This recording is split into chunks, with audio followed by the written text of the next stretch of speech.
Hello. Hello, everyone. Hello and welcome. It is I, troopersjp, and welcome in to the Foxhole Fridays, where we are playing 2d6 Dungeon, The Trials of Testaklees. And I have a question, actually, and that question is, can I hear audio? Let me see, because I don't know yet if I can. Hi, everybody. Old-fashioned. I sound tinny. Let me see. Give me a moment.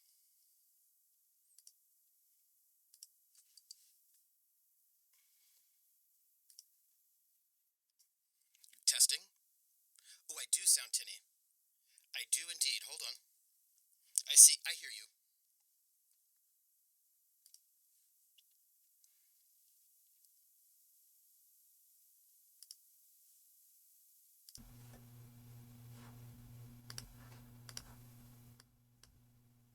Hello. Better? Better.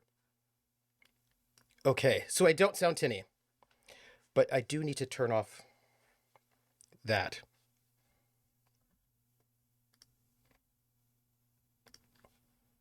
That said, it's too hot. Got to figure that out. Hello, everybody. Hello. Welcome. And how are you all? There is something going on. I need a... You know what I need? I know what I need. Hold on.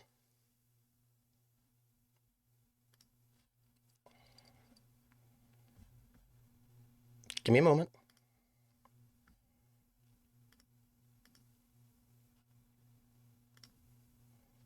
You can hear that, and I don't like it.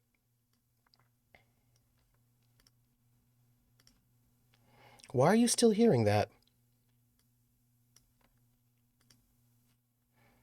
I'm trying to make it so you just cannot hear my clicks all over the place.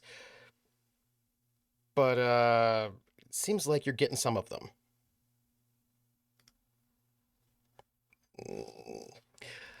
I'll fix it. I'll fix it in a second. Let's see what we have. You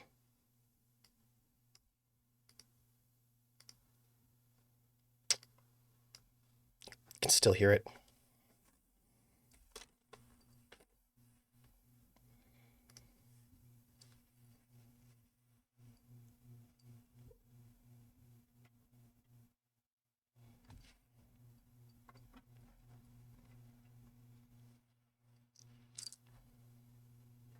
It's too hot.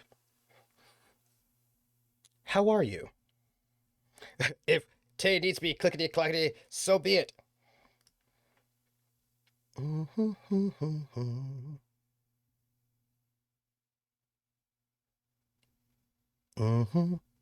Oh, hold on. Had a thought.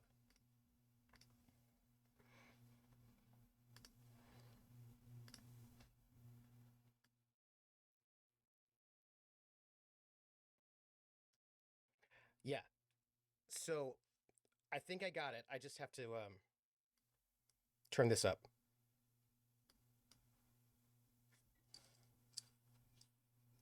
Mm, I'll work on it. Not now. Later. We'll get the I'll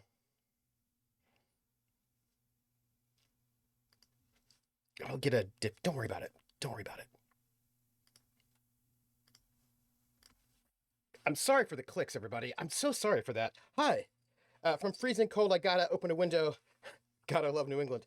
How is everybody? How's everyone doing? It is good to see you all.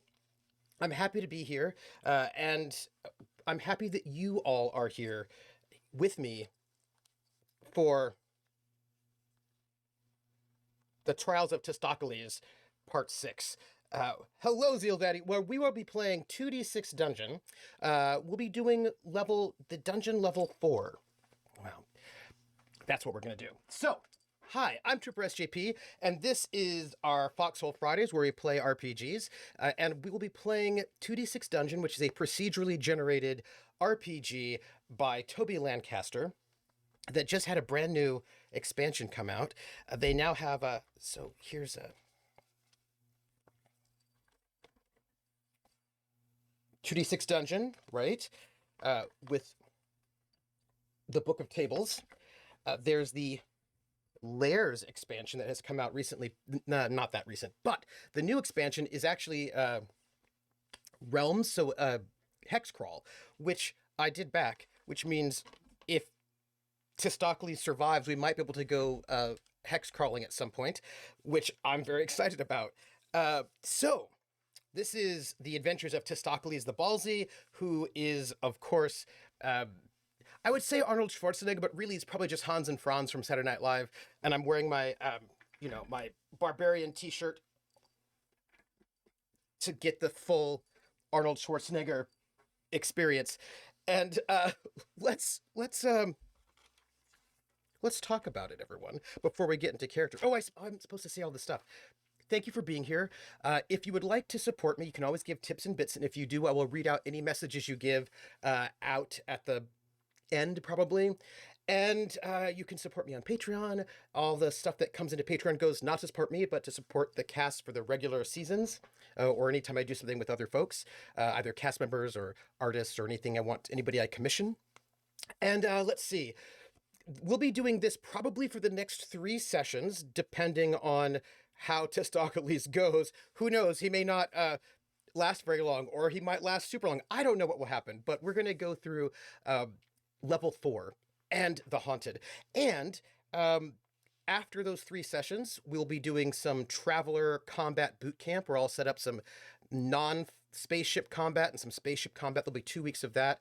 I don't know who from the cast will show up, if anybody, but I like to go and practice combat before each season so I can be on top of things. And so if you want to go and hang out with me and go over some Traveler combat and get a sense of how it works, then you are welcome. And then we'll be starting season 6 of The Gamblers, and that will be, I think, the first Friday of March, and we'll run for 12 sessions, 11 or 12 sessions, and then we'll be doing Seasons of Death Winter, which I've got almost finished prep. So we've got a lot of really good RPGs, and it's one of these times we're gonna have to finish part 2 of the Cruel and the Cold with GM Warp Reactor Greg, because he's amazing.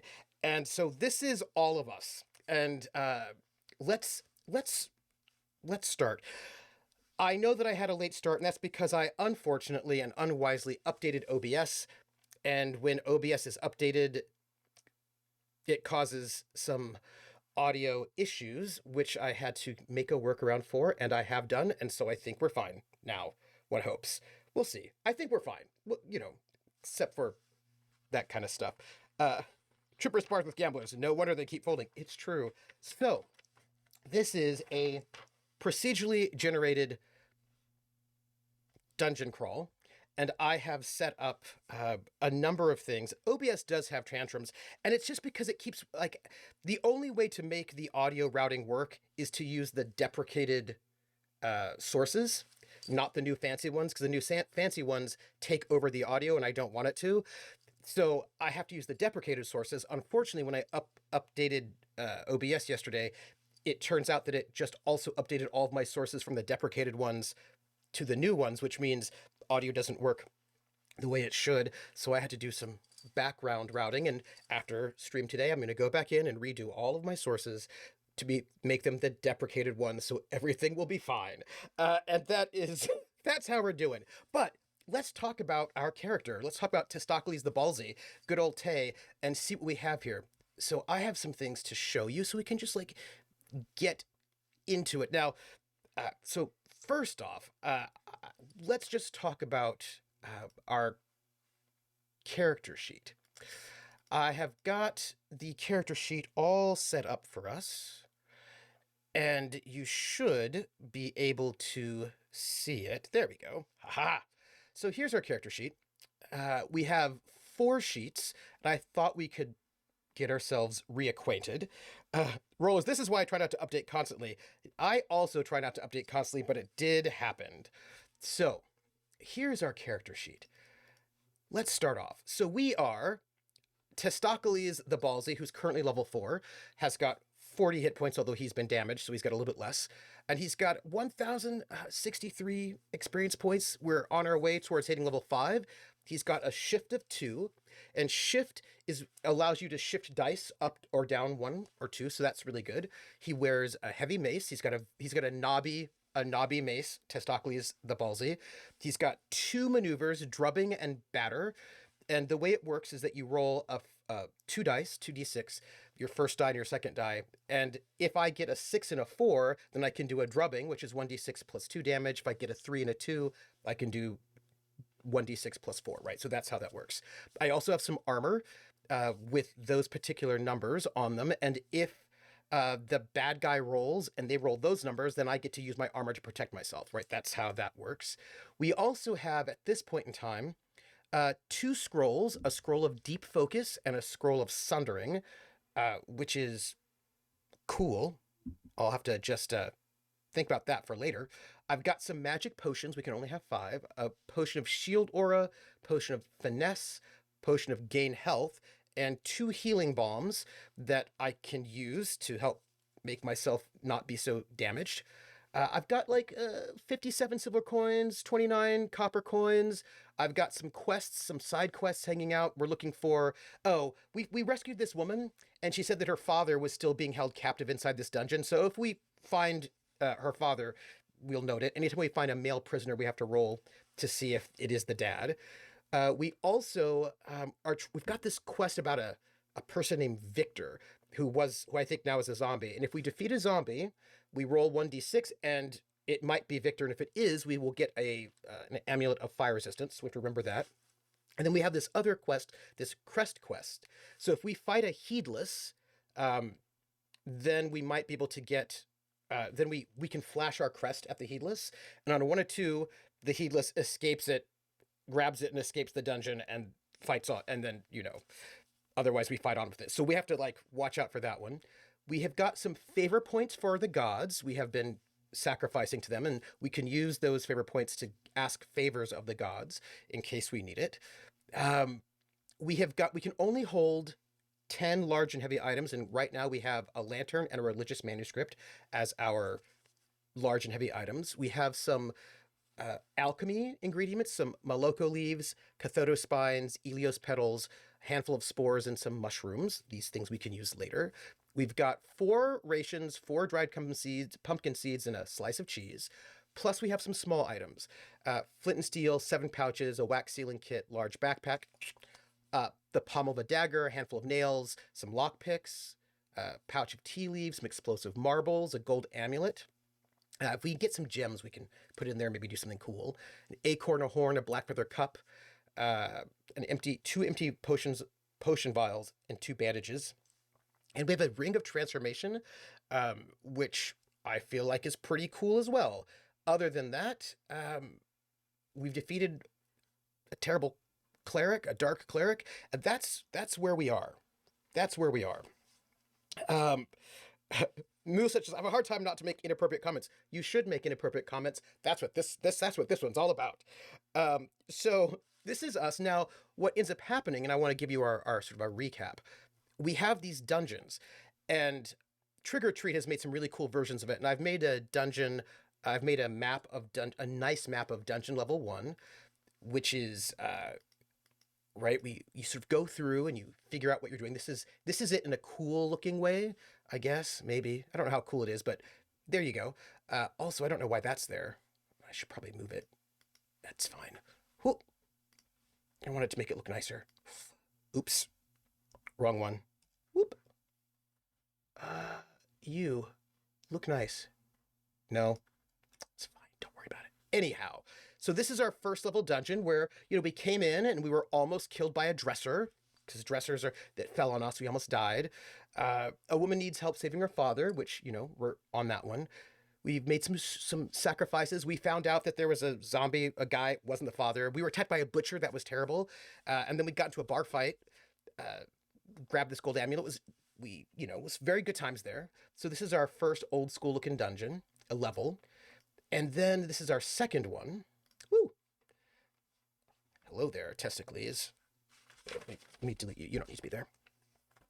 And we had, we killed a cleric, and it wasn't Krellis. This is all of us doing all of our excitement here, trying to do all the things we need to do. It's like, this is actually very cool. And it's really neat. Trigger or Treat is also playing and sometimes posts his maps into our Discord when you can kind of see the journey that people went through on their trip. And I think it's pretty neat. I've not made a very nice map for level 3 yet, but I will do that maybe even tonight after game, and then I'll post it all for you all. But this was our level 3. This is where we had a bunch of fights.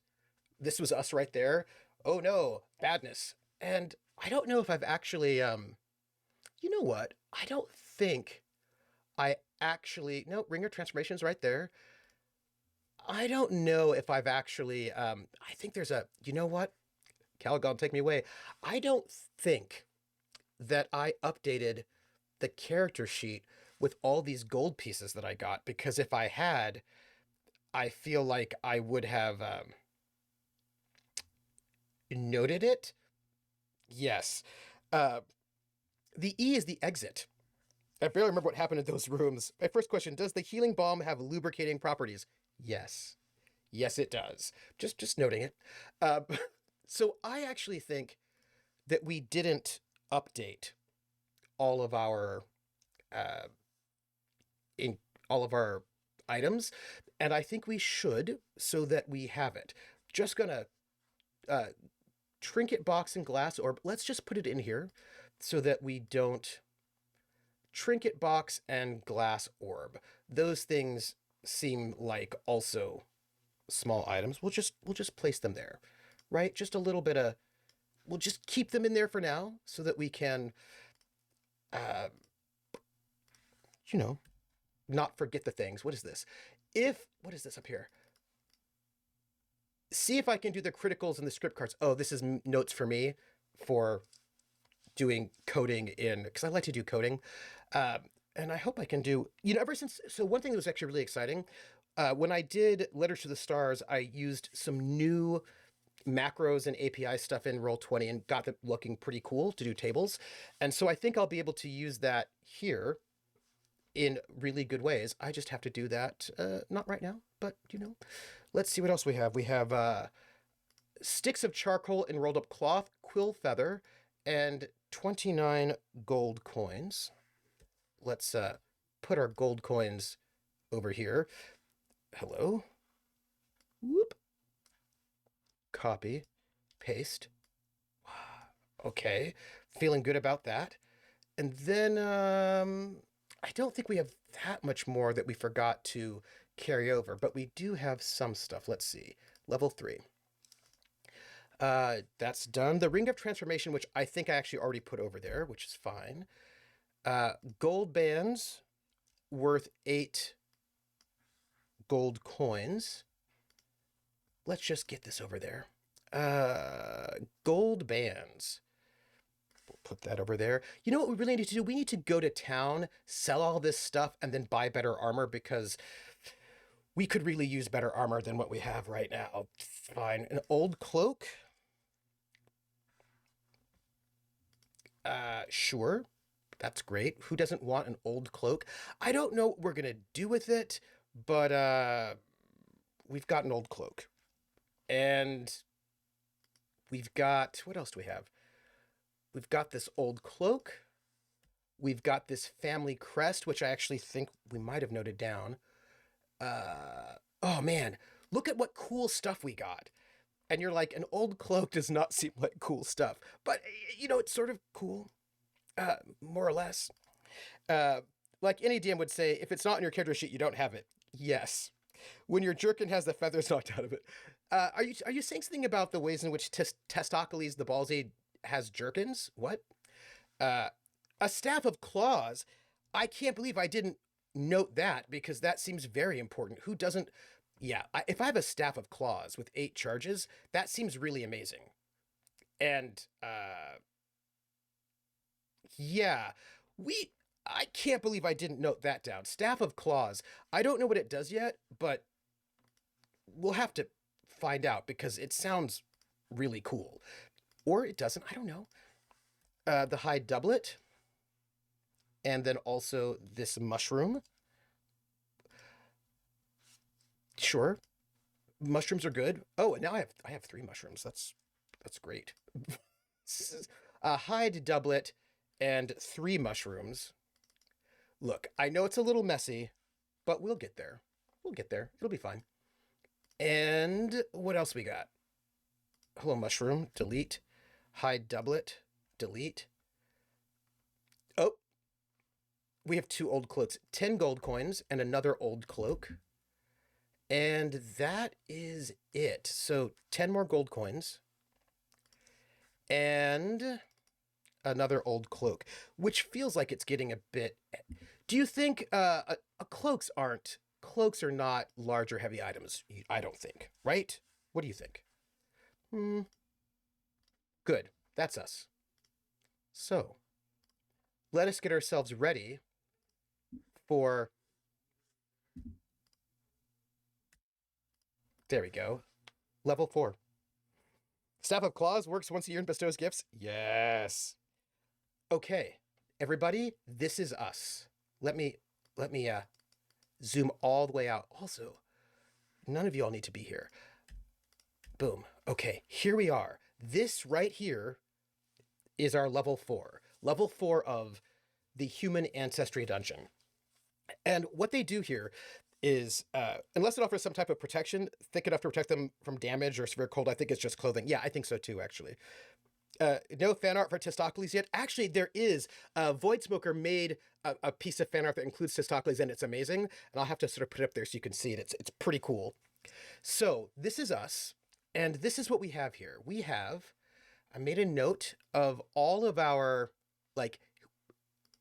cathodo spines and Zumus leaves and Ilios petals. These are all things that we can use to create for alchemy. These are the gods who are bring to front, right? Who are hanging out. There are 1, 2, 3. There are 6 of these gods. This is our combat. These are our combat cards and our quick references, because they give us great quick references. Why are you looking weird? Hey, there we go.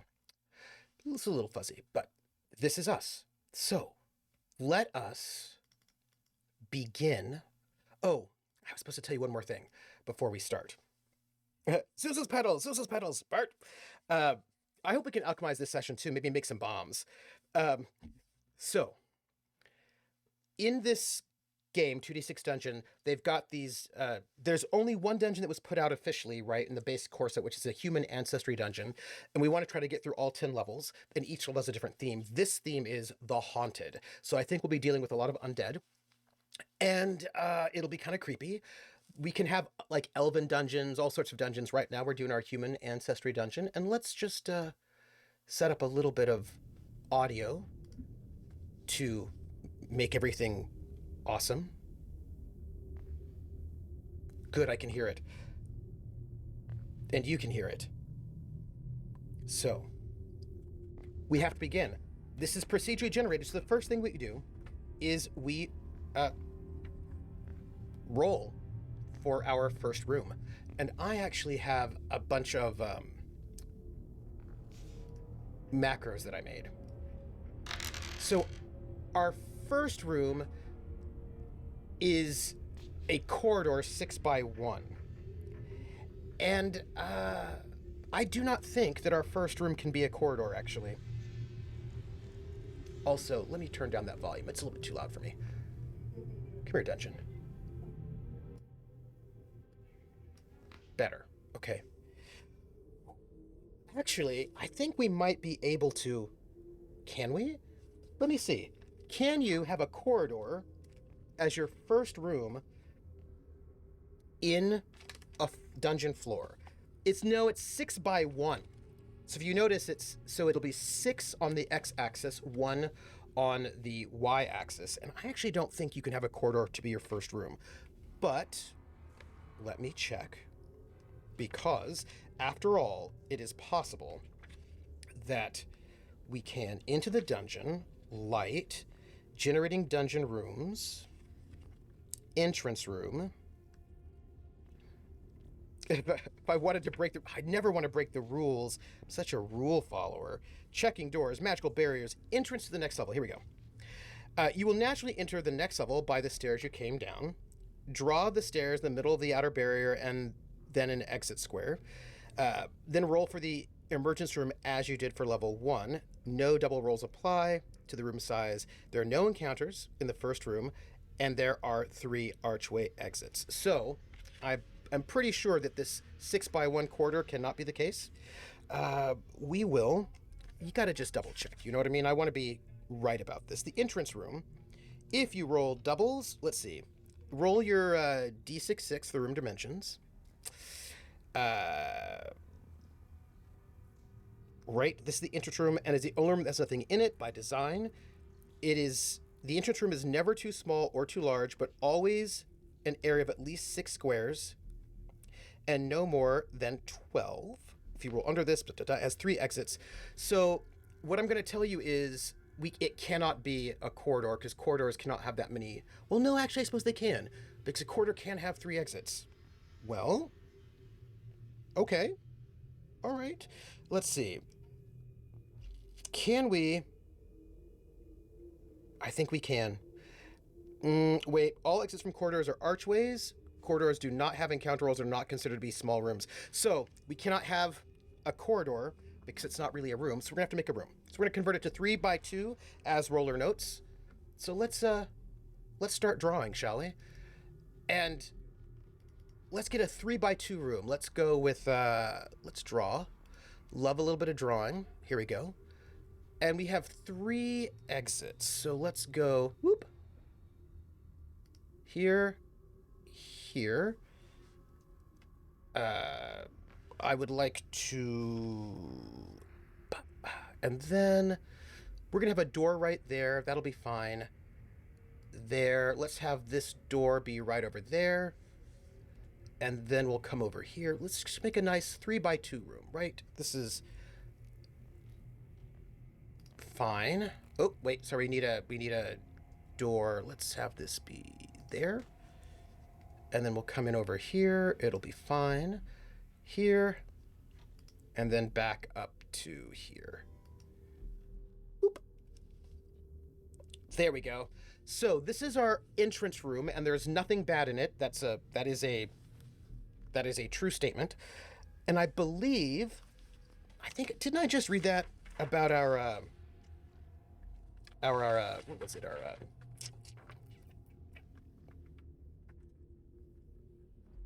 I think entrance rooms have archways. I believe that is the case. It's been a while. It's been a couple months since we played, so I want to make sure that we get it right. So entrance room.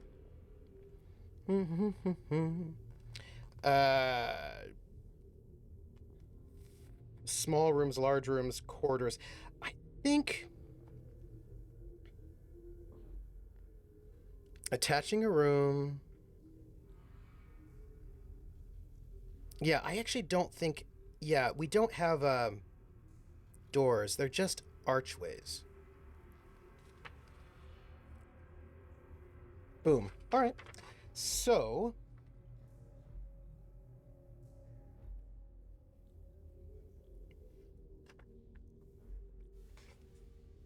we have to. This is what you have to do when you add your archways. Let's go boom to boom, and then here, because this is like your you have these you have to give the, what do you call them, like the exits of the rooms. That's one of the things about this, and so let's just put this in there. Got it. And then lastly here, whoop, and here. This looks pretty ugly, but we'll make it look nicer later. That's it. Aha. Okay. So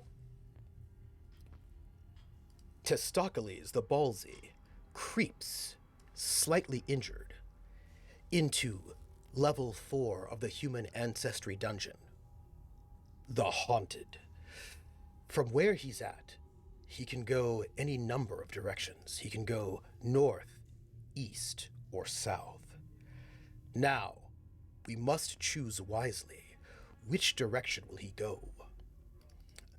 Well, I am Testaklees the Ballsy, but I feel like let's go north. The North Star, you just follow the north way and everything will be fine. All right, let's go. And with that, Testaklees the Ballsy begins to creep his way north through the archway in the dark, dank dungeon. We're moving forward now, and so we're going to make a new room. This one is 3x3 with one exit. All right. If it's 3x3 with one exit, let's why don't we just, I think we can do I think we'll take it to the wall here to make it a little bit easier. And that's 1x3, 3. I think, this is a bit of a conundrum. Where do we put the door? I suppose we could put the door. I don't know if it's a good idea to put it here, but let's put the door here. Is this a good idea? I don't know, but that's what we're doing, right? You know, and that's our one exit that we have. Your entrance, no, your entrance doesn't actually count as an exit. So we have to decide. We have to now decide, we have a room, it's 3x3. By the way, the reason why I did this is because if we ever want to go to town, you have to look for a secret exit, which is always going to be along an outer wall. So we have no rooms along an outer wall. We cannot find an exit back to town, and you can only do that once per level. So, all right, we've created this 3x3 room, and now we have to figure out what kind. Oh, wait, I just lied to you, everybody. I just lied to you. So sorry. That was me being wrong and bad. I have to delete all of that because I don't know if you noticed, but we rolled doubles. And if you roll doubles, you roll again. So this is going to, we have to roll one more time and then add since it's doubles. All right, so let's see what we got. So we had a 3x3 and, well, gosh,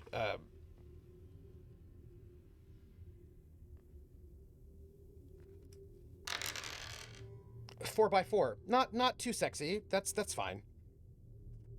4x4. It's fine. It's fine. Let's put the things back where we had them a little bit. It'll just be a slightly bigger room. I feel decent about this. This will be a 4x4 room. Whoop. There we go. Oop. Nope. Ay. Hold on. I didn't, that doesn't look nice. I want it to be a little bit nicer looking, if you don't mind. Here we go. So 4x4. You know what? I think 4x4 will be sexy. And then we'll put one here over to here. We still only get one exit though. And we'll put that 1, 2, 3, 4, 1, 2, 3, 4. And we'll put this exit right about here, I think. And there. Boom. That's our room. Okay. Also, since we're here anyway, might as well just add the exit corridor while we're here, since we know that we're gonna have to do it anyway. Okay. What is the question? Will we get a 6x6 room, a 12x12? It's double. No, it's a 3 plus 3 plus 1 plus 1, so it's a 4 plus 4. Yes. Yes. So, yes, I went from 3x3 to 4x4 because the first roll was a 3x3 and the second roll was a 1x1, and you add those two things together. So 3x3 plus 1x1 is 4x4. But you do not keep rolling doubles. After the first set of doubles, that's it. You don't double again. So we're good. We're good. So now we do not double again. So now that we've created the room, the next thing we do is try to figure out what's in it. And there are 3 tables we roll on. There's like a small table, a regular room table, or a big room table, large room. And small rooms are for area 6 or less, which this is not. Large is for area 32 or more, which this is not. So we're going to be rolling on the regular level 4 table, which I believe I have set up that you might be able to see what it looks like. Let me find it, because I want you to be able to see it, because I thought you might find it interesting. You know, I care. All right. Now, level 3 rooms, level 4 rooms. I've got it. The question is, can you see it in an exciting way? Okay, I got you, except that this is not pretty looking. Let me fix it for you. Here, Docs, where are you?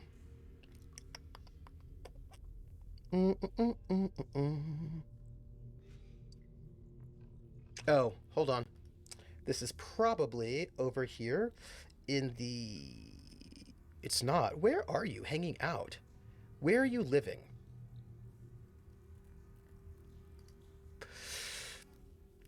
One moment. All right. Alert, systems flash, top docs. Docs. Okay. I see it. It's fine. Here we go. Let's see if we can get this looking a little bit better. Right? And then, more or less, right? More or less. Hold on. Let me move this out a little bit out of the way for us. There we go. That looks pretty decent. It's all over my face, so that's not great, but I can fix that as we speak. All right. And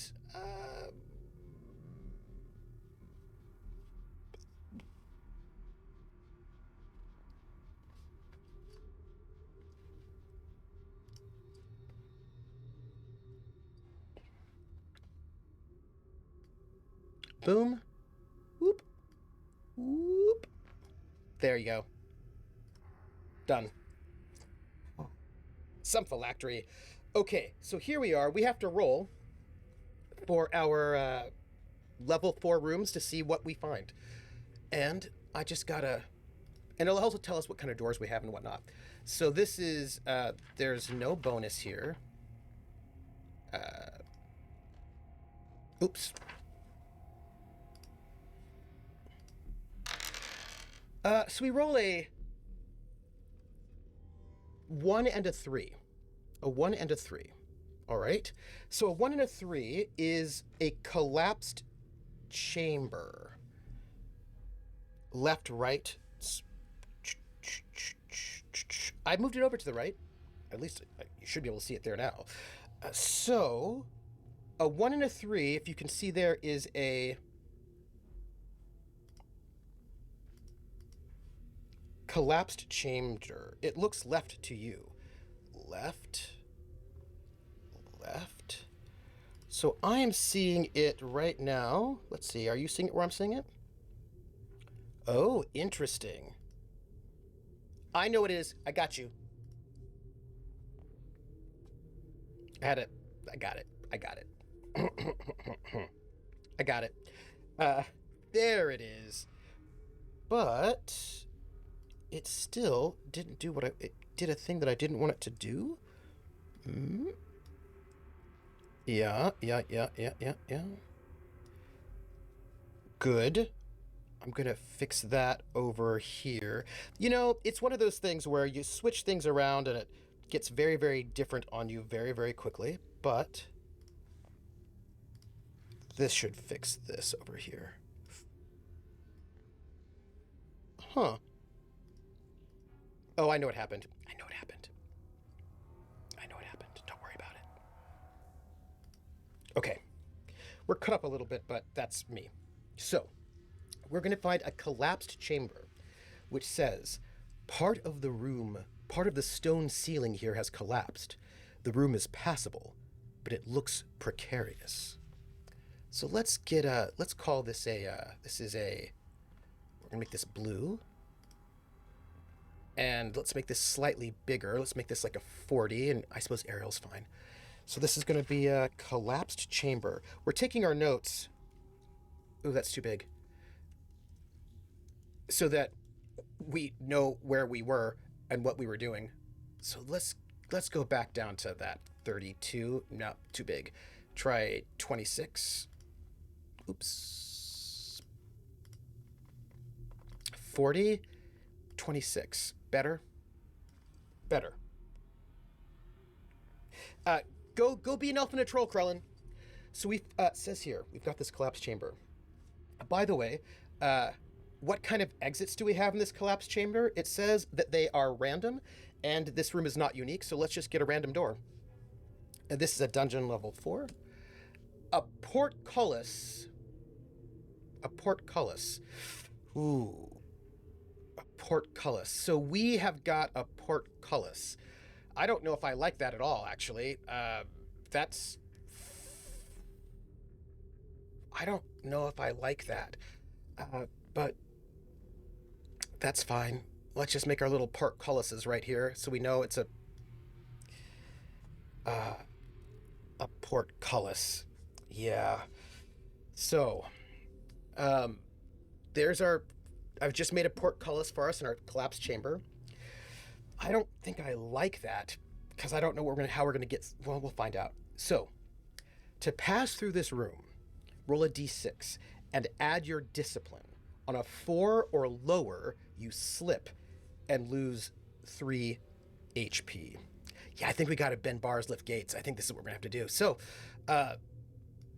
my discipline is what? Let me see. Open my character sheet. My discipline is 2. All right, that's not bad. So I've got to roll a 1d6, and I get to add 2, and I want to hit more than 4. We can do this, right? We can do this.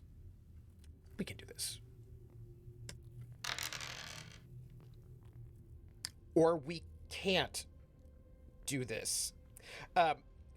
Oh yeah, no, I just showed you the list because I wanted you to see what they look like. I don't have to show you my list. I just wanted you to see what it looked like at least that first time. Okay, so Testaklees the Ballsy creeps through this collapsed chamber, and as he tries to maneuver through the rubble, he slips and cracks his head. Oh no! I cracked my head against a strange piece of masonry, and with that,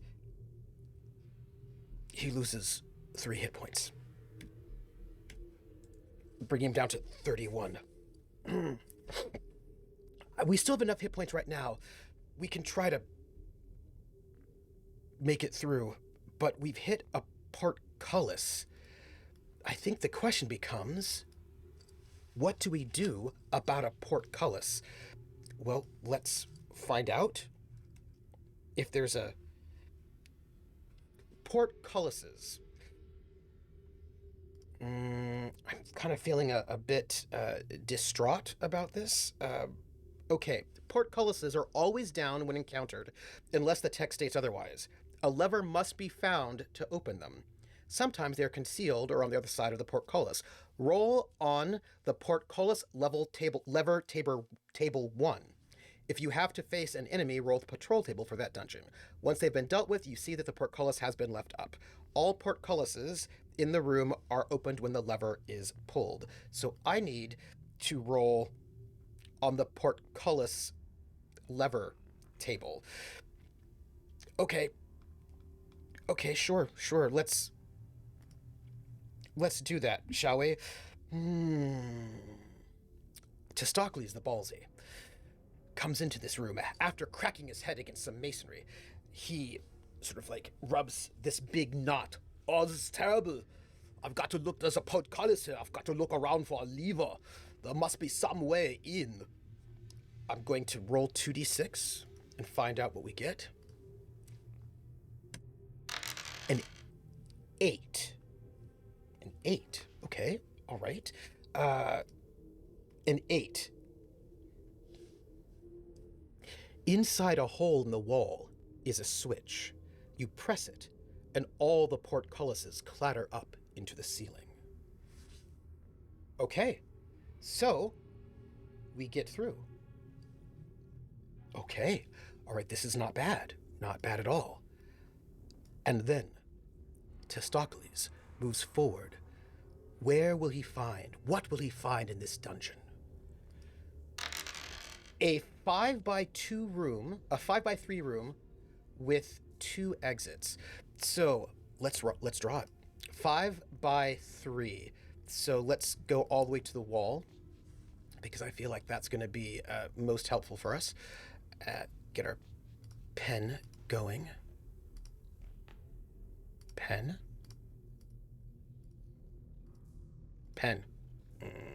Okay, good. 5x3. Let's see. So that's 1, 2, 3,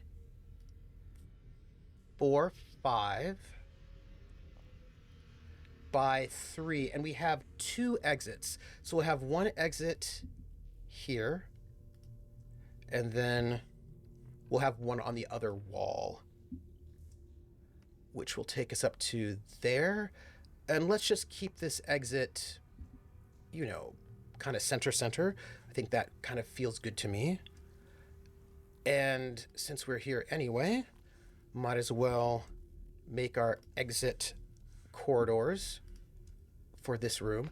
I hope this room is going to give us something like beautiful and nice and not undead who want to kill us, because that would be really cool. Don't you think, if that were the case? Okay. Oh, by the way, since we're here, will you just make a note with me? The level 4 room is on page 57. Just don't let me forget. Page 57. I should just write this down. Oops. Page 57. Page 57 is our regular room. Okay. Hey, Prax. So, as we walk into the next room, what do we find?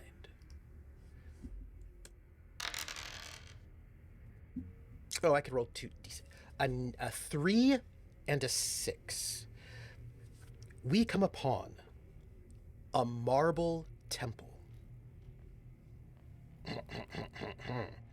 This is a unique room, and when it's unique, I like to make it all in capitals so that we know we can only get the marble temple once. Marble temple. Okay. And the marble temple, the doors in this room are random. So let's just get our random doors. We get, what do we have? More portcullises. Why do we have so many portcullises? We never had portcullises before. I feel uneasy with all of these portcullises. Let's just put them in here, though. Whoop. I don't know about you all. Feels like this is some kind of like... Max, I feel like it's a trap too. This is how I feel. But, okay, so. Set to one side is a self-contained miniature temple of pink marble with 4 pillars. You look around the structure. Make a precision check. If 9, and I think I only get to roll once, and if I pass, I get to roll on a thing. So I have to hit a 9 on precision. Okay, all right. So my precision is a what? Is a 2. Oh, hold on. That doesn't seem good at all. Wait, hold on. I have to hit a 9 on precision in one roll? Hold on. That doesn't seem fair. No? Precision checks. Let's just, maybe there's a, each individual precision check has a number detailed in the text that you must roll over on 2d6. And a number in the brackets indicating how many rolls you have left before the task becomes impossible. Okay, so I get to roll 2d6, not just 1d6. So this is good. 2d6. I gotta hit a 9 on 2d6. You know what? Do I have anything that might help me? Let's see. Because 9 is, like, we're looking straight at average, right? So maybe I could... Do I have anything that would increase my precision? No. Sorry. I've got a lot of things, but none of these things are going to increase my precision. So... No. I know. All right, well, we're going to have to just try it out then. 2d6 plus 2, see if we can get the 9. Give it to me. Yes! Okay. By the way, we did, just right now, pass that test. So now we have to roll on this table called Sect 2, which I don't know what it is. It is table index. Sect secret hatch table. Everybody, we get to roll on a secret hatch table right now. This is very exciting. Okay. A secret hatch table. Okay, this is very exciting. We've got a secret hatch, and maybe, secret hatch table 2. That's what I said, right? 2? Okay, we're gonna roll 2d6. Okay. Did I say there was a +1? What did I say? We'll find out. I'm a little afraid. Okay. We'll find out if there's bonus afterwards. I roll a 9. A 9. It's a secret table. Hey, Wizard Styles. You know what we're gonna do? I actually have more than one of these PDFs, and I am going to open... I don't like this one because it's sideways. That's fine.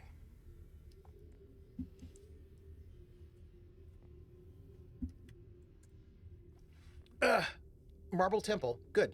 Okay. 9. So, as our protagonist, Testaklees, walks into this room with a marble temple in pink on the side, he peers around, searching through the room. And inside, he finds a secret hatch. And in this secret hatch, he finds a cobweb-covered potion of further health. All right. I don't feel bad about this at all. I'm going to just note that we have it. Not going to worry about it. Potion of further health. I feel pretty good about that, but I also feel like this should be a smaller number. Hi, Testaklees, how you doing? Let's make this not 26. Let's make it like 20, because it's like a potion, and then we'll do that. Okay. So I'm gonna take this potion because it's really important. I hope this potion is full of creatine and also protein and also others like this, so that I can stay pumped up. Because after all, I'm Testaklees the Ballsy, and it's important for me to stay pumped up. We do, however, at this moment, have to see if we can get our way out of this portcullis, which I think was page 17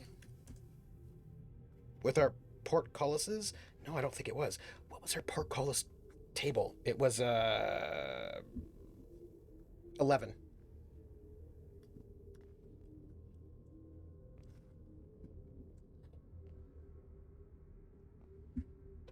We have to roll 2d6 to see if we can find a way out, find a way through the portcullis. A 5. Testaklees searches this room with this marble temple. And there's a lever just on the other side of the portcullis. We're continuing north, by the way.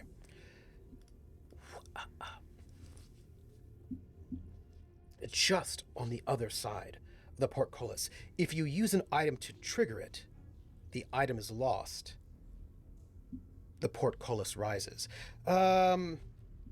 Yes. All right, I've got to find some way to, like, open up the portcullises. I can just see this lever on the other side.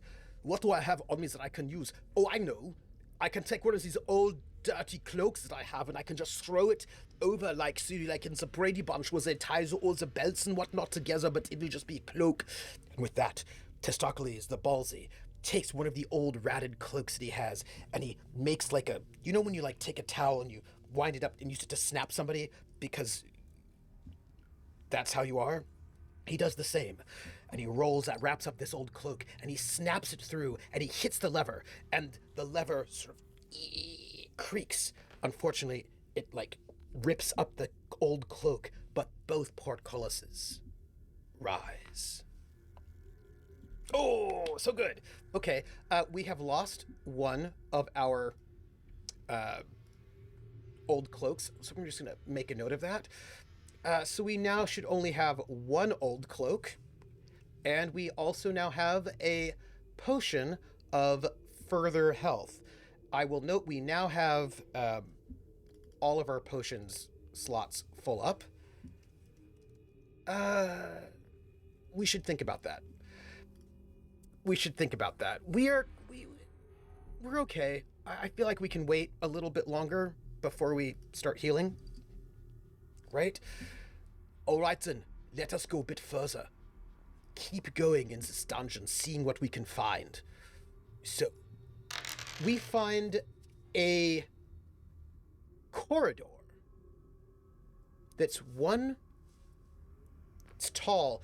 Ooh, it can't actually get all the way there, so it will have to be, and there are 2 exits. Well, all right, let's create this. It's 1x3, which we can't really do, but we can do our best. And what we'll do is we'll create here to here. I'm afraid there can only be basically one. Hello, what are you doing? Oh, I know what this is. I want the line. Here we go. Boom, boom. We're not going to be able to get. We're only going to be able to get one exit out of this. Is what I'm going to tell you, but that's okay. One exit will be fine, and that exit will be. I mean, I suppose no, we can't. There's no way we can get 2 exits. There's no way we can fit anything in there. So we'll just go like this, and then we'll get this to this. Boom. And I will note that these, we don't have to roll for doors because it's a little, a hallway, a little mini hallway. And so, Testaklees the Ballsy creeps down a small corridor in the dark. And before him is an archway that leads where? We don't know. So far, he's not seen anything too dangerous. Ooh, another little mini corridor. This one... Okay, this one is 1 wide and 2 deep. Oh! Thank you for all those gift subs. Thank you very much. Let's see what we can do here. So this is going to be... What do we have? Like 2 exits, which... Okay, I think we can do that. I think we can do that. Let's go with, again, this is a very, very... What kind of, like, labyrinthine place is this, is what I would like to ask. Boom. Boom. Okay, so, actually, we can't do that. Nope, we can only have 1 exit in here, because nothing's going to fit. Actually, yep, nope. Well, nope, won't fit. So... Yeah, let's do that. That's what we got. And so, Testaklees makes his way through small and intricate, curving, twisting little tunnels, little hallways. And why? Archeology, you're too amazing. Oh, we have to actually create this one too. That's because this is this works. Here we go. And so, moving through the haunted, Testaklees creeps ever forward, noting that this place is full of small little corridors that twist and turn. Where does it lead? What might he find? He comes upon a very small room. 2 by 3, which, again, I believe we can do fairly easily. It's going to be 2 wide, 3 tall, and it has 1 exit. And that exit we will put, I think, here. Or we have it connect to that. Yeah, let's do that. That feels a bit more exciting to me if we just actually have it. No, because it's 3. Yeah, no, we can do that. Let's have it connect to the corridor back here. I feel like this is going to be some good dungeon design because it's only 1 exit, so I feel good about that. Okay. And this, by the way, is a small room. And so we have to roll on a different table. We have to roll on the small room table to find out what kind of place it is, which, if you want to see what it looks like, the small room table, those are large rooms. Those are zombies. Don't worry about the zombies. It's fine. I mean, I'm worried about the zombies, but, you know, here you go. So this is our small room table for 6 squares or smaller, and we just roll a 2d6 to find out what it might be. And let's see what we have. This is going to be a... we're looking for 2d6. Okay. We roll a 10, which is a metal box. Oh. As Testaklees walks into this small room, there's a metal box with a coin slot attached to the wall. The lock is old, but strong. If I manage to pick it. So, I think we should... And by the way, this is a unique room, so I cannot have it twice. Oops. So let's... Marble Temple.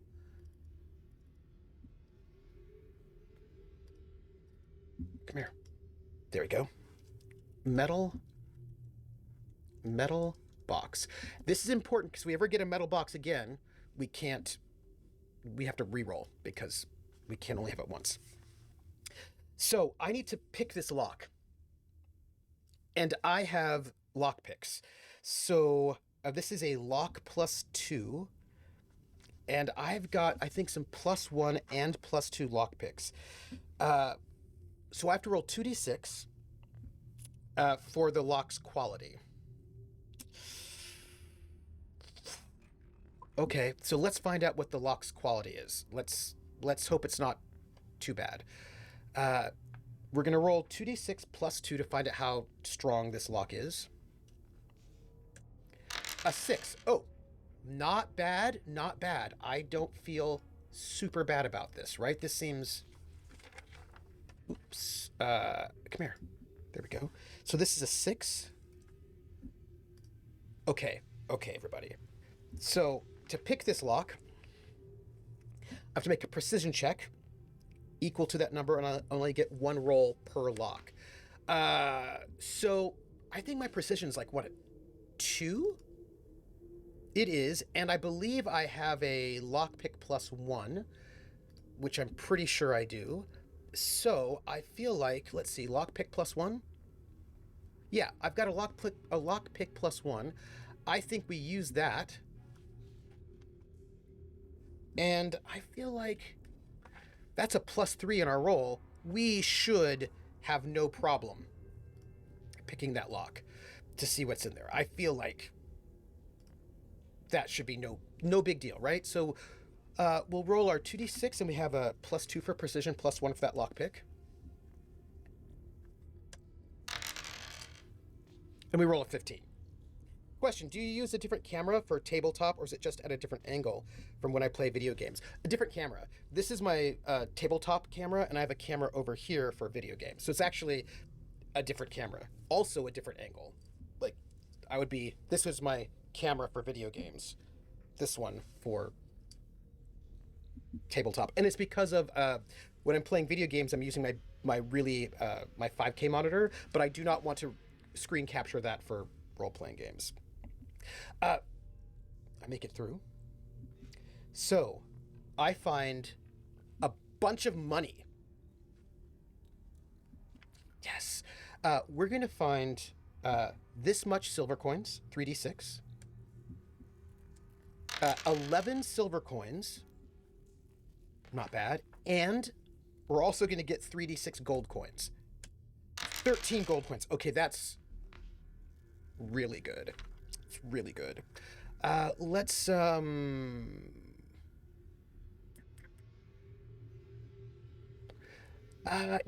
made a nice thing and then I forgot to... Here we go. We want 11. Oops, we don't like that. Give me a better color. Blue, and we want it to be 26. So it's 11 silver coins and 13 gold coins. Look, if we can get enough money, we can buy actually good armor, which we do not currently have. So, boom. Is this dungeon lit? It's pretty lit. Arcu says, we all bow down to your super nerd ability. Streams, thank you. There is a note about light. It says,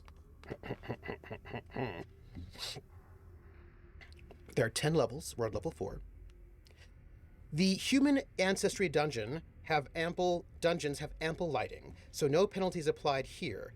Other types of dungeon ancestry will have additional rules for lighting. So this dungeon, we're fine when it comes to lighting. Other dungeons, perhaps less so. But let's draw. We actually are in a really good spot because this corridor is going to meet up with... I do love a good,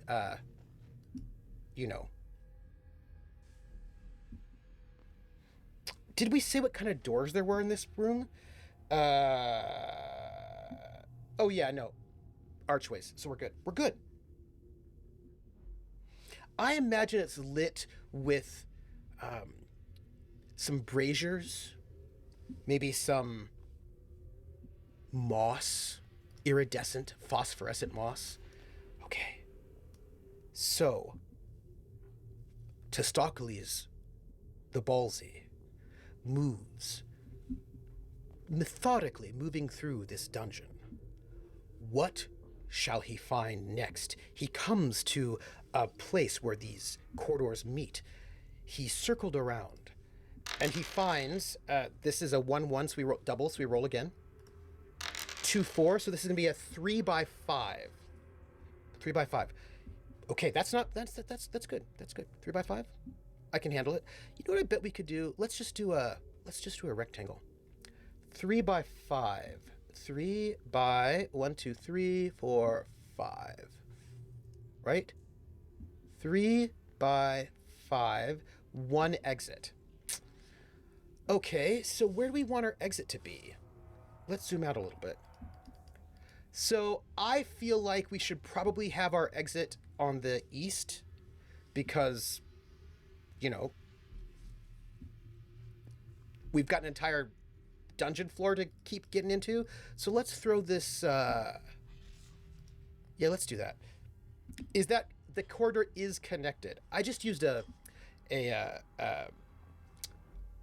square because it was a little bit easier. Let's put this like here. Oop. Oop. And then let's go here and here. That's like that's our doorway. We don't know what kind of doorway it is yet, but we are gonna, let's step into this room and see what we have. This could be fine, or it could be less fine, but it's not yet. It's not a big room, so we're still in a regular room. So let's get a 3-3. This is a chain alley. A chain alley. And it is unique. We're getting a lot of unique rooms. That's kind of exciting. But I don't know what this chain alley is, and it makes me a little nervous. Let's see. Chain. Okay, Musech. Servus. Guten Abend. Abendkumpel. Chain alley. Ooh. Go to sleep, because I know it's super late over there in the Europa. You're in Europe, yeah? The chain alley.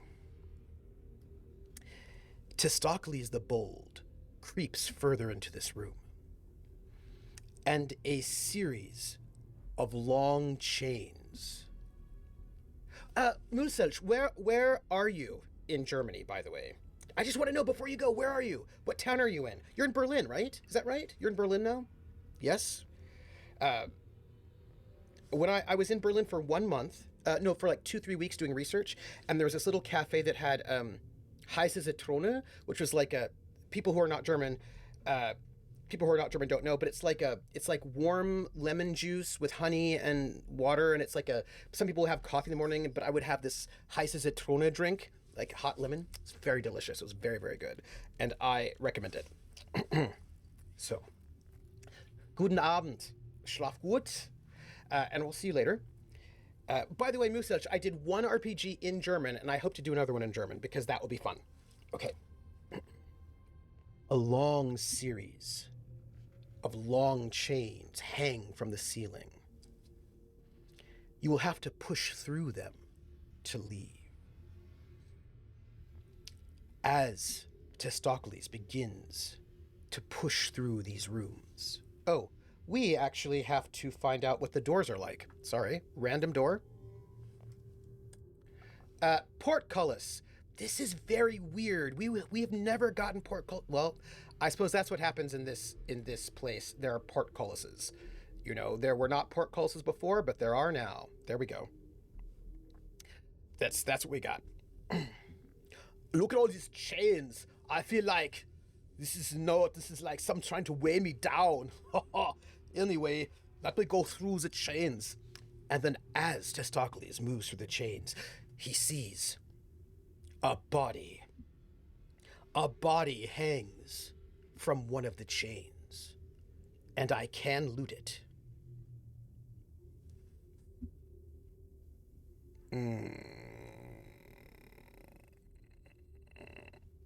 Well, I can loot the body.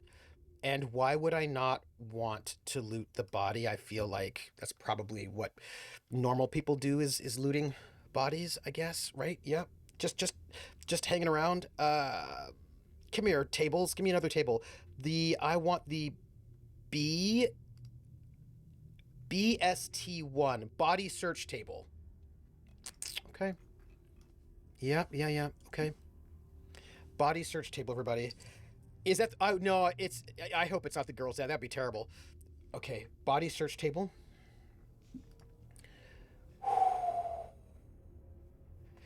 Yeah. By the way, we have to roll on the body search table -2, and then afterwards roll on this other table. Okay. Well, let's loot the body, shall we? I probably should have moved that. It's fine. -2. A 5.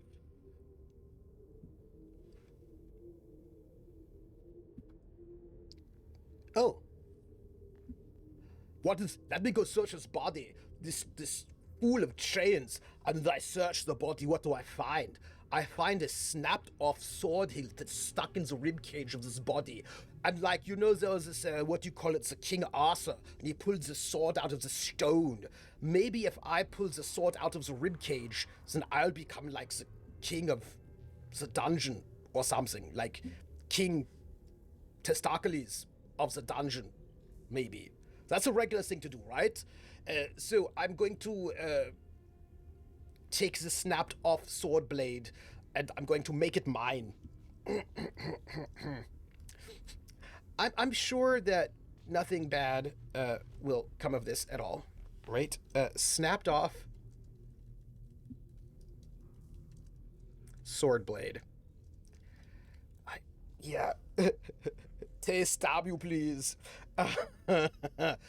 However, since we did loot the body, we now have to roll on this table for like surprise things. It's like the surprise table.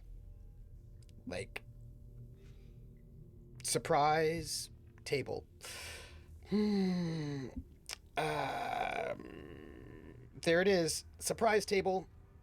It's the interruptions and the unexpected table 2. Let's I'm sure it's fine. Let's just roll for it. 1-6. I am looting this body, pulling out the sword. What do I see here? There's an old stone urn here in this room, this chain alley. And it has been pushed over and smashed across the floor. I didn't notice because there was the chains, you see. I have to roll a 1d6. If you were a bard instead of a barbarian, you'd probably loot more often. Oh! Ba-dum-bum. I will take that. I roll a 4. It says here, roll this d6. On a 1 through 4, a giant rat jumps from the rubble. I must fight it, and if I survive, things happen. Well, everybody, we're going to get into a fight now. We're going to get into a fight with a giant rat. Yeah, let's do that, shall we? Let's find this giant rat, and let's get into a fight with it. There it is, a giant rat. I think it might be a pub seller. Also, let me fix this so that this doesn't happen like this again. It's fine. Hey there. Wow. Update default token. Save settings. Here we go. Yeah. Here we go. Yeah. I've got a rat. My own. You're for the cartoons. Okay, so we've got a giant rat, and I think we need a little bit of a. Let's see. We need a little bit of this, I think.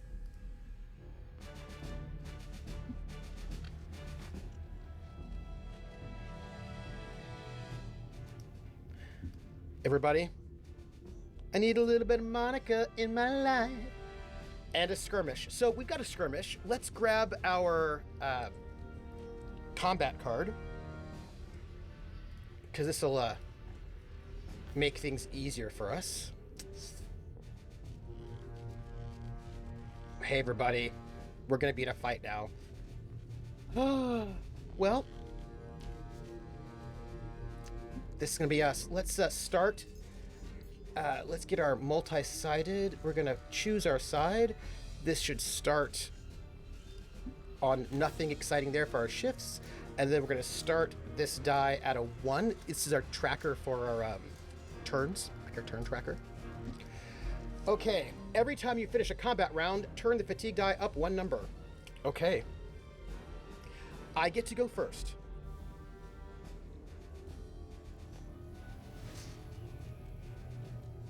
Or do I? It's not a patrol, so I get to go first. Okay.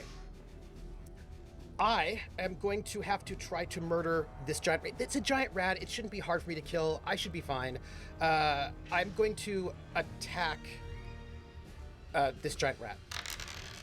I roll a 3 and a 4, and I have a shift of 2, so here's what we got. I rolled a 3 and a 4. My 2 maneuvers are 6 and 4 and 3 and 2, and I have a shift of 2, which means I can shift that 4 down 2 to make it a 3 and a 2, which will be a batter. So, Testaklees the Ballsy, out of the broken shards of this urn, leaps a giant rat. What is this? Oh no, I don't like. Oh, if you leap, hold on a second. And with his giant knobby mace, Testaklees the Ballsy swings. Come here, I'm going to make you battle like the ratatouille. And with that, he swings. And I get to roll 1d6, plus 4 for damage, which is 10 damage, which kills the rat, because that rat has only 7 hit points. I want to swing, rattle, swing. And it's a home run, and you're dead. I killed you. Well, and that's 12 experience points for me, which, by the way, I will take. Let me add 12 to my XP. But it says here that I don't think I find anything else in this room, sadly. I wish that I had, but alas and alack, I do not believe so. Come here. Yep. No. Nothing else. Nothing else but this giant rat. Well, it's alright. I might have killed this rat, but now it's time to go further in the dungeon. Who knows what we'll find? Hopefully we'll find something like wonderful. I don't know what yet, but I know my whole reason of going into this dungeon is so that I can be a great hero and be like, you know, beloved by the people in my village. I hope. I mean, I don't know if they actually will love me, but, you know, it'll be nice. And with this, Testaklees creeps forward, deeper into dungeon level 4, the haunted. Doubles, 3 by 3, 8 by 6, 8 by 6, 8 by 6, 8 by 6, 8 by 6. Okay, that's a big room. Let's make this so it's 8 across, 6 deep. 1, 2, 3, 4, 5, 6. Let's just, and this has 2 exits. So 8 by 6. 1, 2, 3, 4, 5, 6. 1, 2, 3, 4, 5, 6, 7, 8. Let's have this be our big, massive room. And let's have 2 exits, and let's have 1 exit be like over here, I think. Let's do this. And then let's have the other exit. Let's have it be like good center right there. I think that'll be nice. Right? But everybody, we have just walked into a room That is a large room because its area is more than 32. So we get to roll on a new table. The large room table. Okay. I'm okay with this. I'm excited. Let's see. Large room for level 4.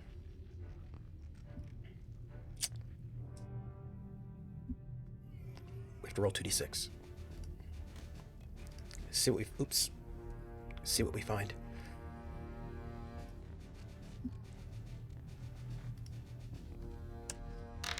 $11. Testaklees the Ballsy creeps into a very large room. Wooden doors, everyone. Wooden doors. And wooden doors are boxes on our mapping. So let me just make our wooden doors. So we have them right here so we know what they are. Awesome. Are you ready for this? Testaklees the Ballsy goes through the archway into a large, large room. And the room that he enters into is a crypt. And there are 6 ornate stone sarcophagi in this room. Testaklees, will you check the sarcophagi? You may. There are 6. Each one gives you a chance. It says, if you check our sarcophagus, roll on this one table. For every one you check, you face a patrol. And if you survive, roll on this other table. So, okay. Well, sure. Let's have some, like, let's find some map dressing. And let's find, like, some kind of sarcophagus or something. Like, this is not really a sarcophagus at all, and it doesn't really look like one. But, you know, I feel like, good enough, right, for government work. Let's just have, like, a... Here we go. Let's do this. Let's make it fun and exciting. Here we go. And this is a drawing. And let's have 6 of them, shall we? Because just pretend that they're sarcophagi. And that they're like a real fun guy, as a matter of fact. Let's do that, shall we? And let's go and be greedy. Let's be super greedy about it. Let's start up here and let's explore and see what we can find. I don't see why we wouldn't do that. Yeah. So we're gonna roll on the sarcophagus table. We're making bad choices, everyone. We're making bad choices. That's okay. Yeah. Let's find the SLT sarcophagus loot table 2. That's page 30. Hey, we're gonna loot the sarcophagus, and probably it's a bad idea, but I don't care. Hire someone from town to haul them out into the sun and be ready with fire, sticks, and holy water. It's Sarkov, a guy we want to meet. Yeah, we're just here we go. It'll be fine. Oh, I didn't see what this is. This is the crypt. And this is, by the way, not unique. So let me put the name down. I don't want to, I want to do this correctly. This is a crypt. Here, there you go. Okay.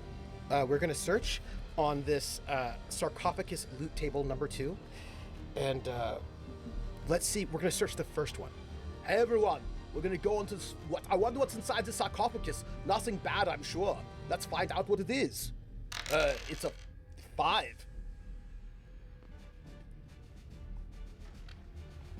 I have an idea for something. Give me one moment. I'm going to make my life a little bit easier by duplicating that and opening it up, because this way I don't have to turn my head every which way. And then my life will be just easier.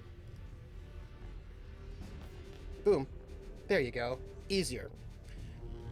Testaklees the Ballsy pries open the first sarcophagus, making a tremendous racket. And inside, there is a long red robe and a scroll in the pocket. Ooh. We find a long red robe with a scroll, and I am totally fine with both of those things. Long red robe.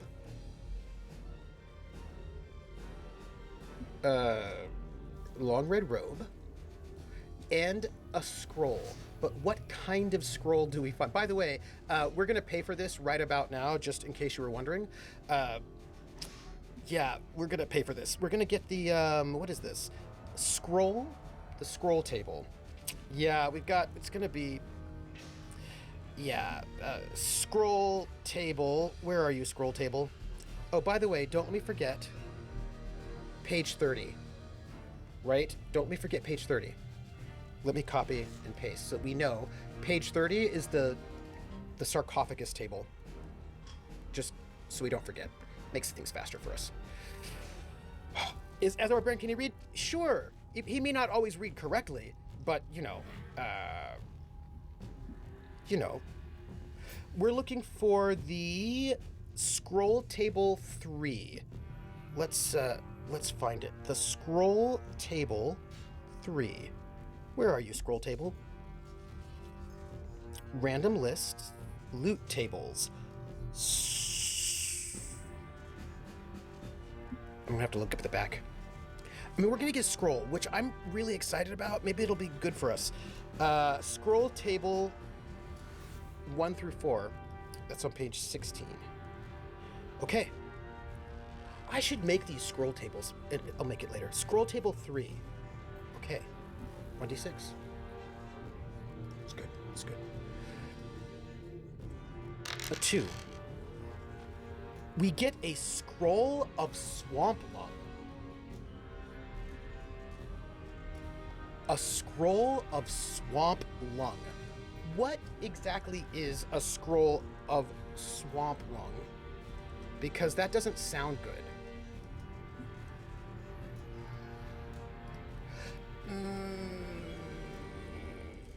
What is that?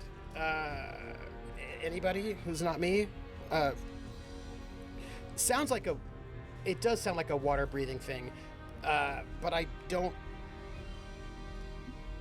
I'm suspicious, that's all. A scroll of swamp lung. I don't know how I feel about that one. Don't know how I feel about it. Swamp lung, a large goofy anime character from the swamp.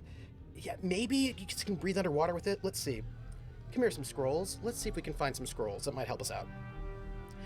We have some magic scrolls. That's great. Page 10, because I would like to know what it does. Also, there's that staff of claws. Okay, staff of claws, I just found out it's a magic item. It says, cast at the beginning of combat causes the enemy to miss their first turn. Ooh. Let's note that. That's not bad. We have that with us, and we should note it. But, magic scrolls. Swamp lung. You watch the torrent of swamp water pours from your foe's mouth. You get a free swing on them plus 20 damage. That's really good. Remember, we've got that. It is a drown spell, and that's really good. We will, if we need it, we'll note that we have it, okay? But, just so you know, we now have made enough noise that someone's going to come in to see what we're doing. So we have to roll on the patrol table, and I actually made this table earlier because I had the extra time for it. So, let's see what we get. Actually, you know what I should do? I should put this. Can I put this here? So sad. Boom. We get a heedless. Well, okay. So, as Testaklees is putting on this lovely red robe and admiring it. Out from the back room with a chain alley comes a creature most desperately dangerous, a heedless, which is level 2. Okay, maybe that's not so bad. Okay, well.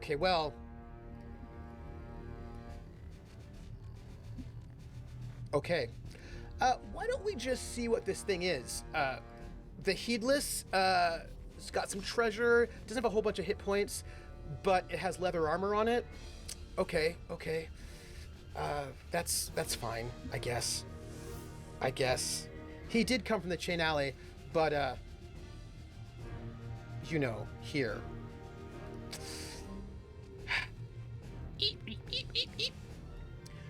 But I think, and here's the thing, I think that with patrols, they get to go first. I'm pretty certain patrols get, like, you always get the first hit as a PC, but I believe if it's a patrol, they get to go first. Let me double check, because I don't want to do this wrong. I just feel like it's patrols or the unexpected. I'm gonna just check. Patrol, portcullises, making sound. Okay. Only when you... Okay, actually, I think... So this is what it says. But I feel like we should have this discussion, but I think that we should play this way. It says... Making sound. If the advantage usage action you choose to use is likely to make noise, for example, breaking shackles or chopping some wood, then you must make an alarm check to see if you attract a patrol. Roll 2d6, add your discipline. If the total is 8 or higher, you have not been found out. If you roll under it, you must face an enemy who bursts into the space and attacks. I think this counts as that. Because you're distracted, you do not get initiative, so they attack first. The same rule applies to dragging items from other rooms, such as tables. So I think that this creature, this Heedless, gets to attack me first. That's what I think. So we're going to have this creature, the Heedless. By the way, this is I can tell you what they are all about. This is herbs, level 1, level 2. Let me choose. I think this might be my Heedless. Are you my Heedless? This is. So, the Heedless. Heedless are hardy folk who spend time in the crypt levels of the dungeons searching for loved ones or lost treasure. Avoiding the undead and sleeping in empty sarcophagi, holding a baton and leather armor. My friends, we are going to be making some choices that involve us getting into a lot of combat, but that's okay. They get to go first, which means I don't get to use a potion or a scroll first as like a free action, so that is what happens. Hello, Loopy Bob. Good evening, I'll be your Heedless for the evening. It's going to attack me, and let's see what we get. They roll a 4-4, and they have a shift of 2, which means they can shift their roll from a 4-4 to a 5-5, and then they can hit me. Which, you know, not loving that. Oh. Hey, I actually feel like, maybe I didn't click myself properly. It's okay, I can check. It's all right. Yeah, yeah, but there is one other... Oh, yeah, no, we have to shift, so it's fine. There was a thing about if you make your roll and you still have shift left over, I think you get, like, a bonus. But that's... What, by the way, is my armor? Do I have any armor that triggers off of 5s? My jerkin, I do not have anything that triggers off of 5, so I'm going to take all that damage. Great, it's fine. It's fine. Don't worry about it. 1d6 plus 1. 5. The Heedless lunges forward with its baton, swinging at Testaklees, who is standing, admiring himself in this red robe, and doesn't even see the heedless as he creeps up on him. And with a mighty smack across the back of Testaklees' head, he gets a huge shot. Ow! I can't believe you hit me. Who are you? What are you doing? And with that, Testaklees turns with his huge knobby mace and he goes, "You are going to regret that you did this." So...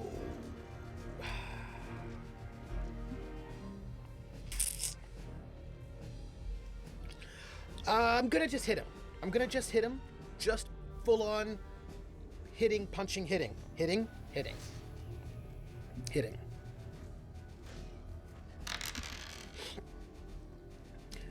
Testaklees winds up his knobby mace. Oh, double sixes, everybody. Ooh, double sixes is really good. Double sixes is really good. That's good.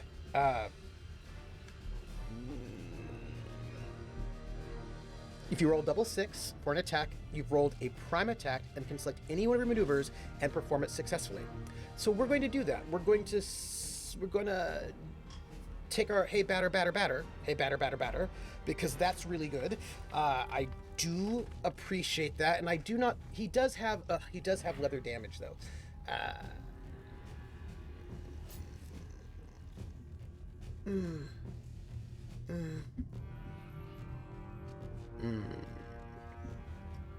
Yeah, I mean, it's just it's there. It is what it is. It is what it is.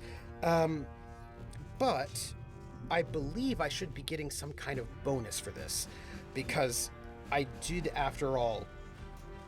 Right. So it says if you get a prime attack, add your total shift, including shift from fatigue dice, to the die, and it cannot be affected by interrupts. Ha ha ha! Since it's a critical success, it cannot be okay. This is good. Okay, this is good. This is good. Ow! I can't believe you hit me on the. Who are? Oh, you are going to regret this. You call yourself heedless. Now I think I might want to call you headless. And with that, Testaklees the Ballsy swings his knobby mace, going for a big, huge overhand smash. And I'm going to be able to roll 1d6 plus 4 plus 2 because, and he cannot do anything about it. So that's plus 6. 10. Ooh! And with one massive smash, Testaklees the Bold hits this heedless straight smack on his head. This heedless is now reeling and in trouble. Or is he? With that, the heedless turns, knowing that it's either now or never. And with that, the heedless takes his baton, smooths to the side, and tries to come at Testaklees from the left. Can he do it?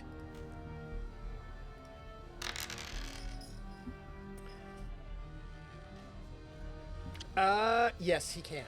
Why? Why? Why do you keep hitting me? No good. No good.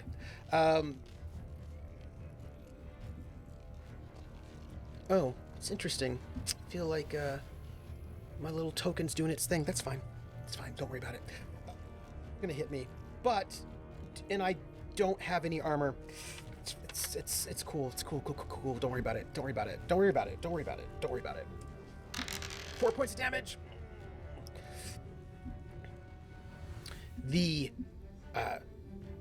By the way, we are now on round 2. Let's choose that side. Okay. The heedless, bloodied, jaw broken, blood gushing out of its nose, switch to the side and hits Testaklees right in the rib cage, and there's a sickening crack as Testaklees winces in pain. He goes, "Well now, I'm afraid you've made me angry, and I don't think you'd like me when I'm angry." And with that, Testaklees takes his knobby mace and, wait, hold on. takes his knobby mace and tries to, and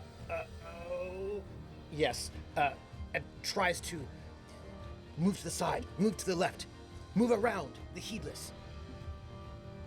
Like a chicken with his heedless cut off.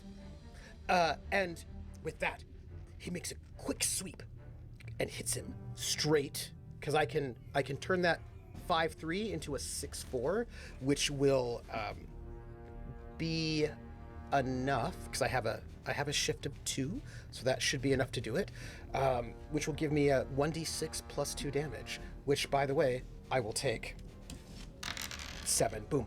And with that, with one great strike smash, Testaklees the Ballsy hits the heedless right in the head. The head goes streaming off of his neck. Now you truly are heedless. Headless. Heedless. Huh. Right. The headless is now gone, smashed, dead. The only one surviving is Testaklees. Folks, I'm going to take this XP. It's 48 XP is what we got. And let's just add 48 XP. Also, we've been injured, so we're going to have to deal with all of this a little bit. We've got some things to deal with since we have we had bad things. We do have this patrol situation, and our heedless does have treasure on it, which we're going to loot. We're going to just loot this hardcore. We're going to get 2d6 gold coins and this patrol, I guess. Let's roll the 2d6 gold coins first, because I do love some gold coins. 4 gold coins. That's sad. That's sad. That's fine. That's fine. It's fine. Fine. I'm a little sad about it because I would like more gold coins because we don't have a lot of money, but it's okay. It's okay. You know what? I'm not even bitter about it. I will manage it. But we also get to roll on this one patrol table, which should be PT. Where was it? Can you loot his leather armor? I cannot loot his leather armor because apparently it's all messed up and we're all sad. I wish. Let's see. We want PT, loot tables. PT, pouch table. Ooh. Pouch table. Okay, I can handle that. This is the pouch table 2 plus 1. So let's roll 2d6 and see what is on this person's body.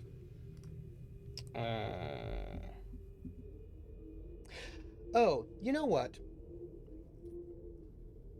If we survive, we get to roll on the level 4. There's like a table for this, and we get to roll on it, which I'm okay with. We find some scarlet Oreovatus leaves inside. Okay. On the pouch, let's note scarlet Oreovatus leaves. Scarlet Oreovatus leaves. I don't know what we could do with that yet, but we will definitely find out.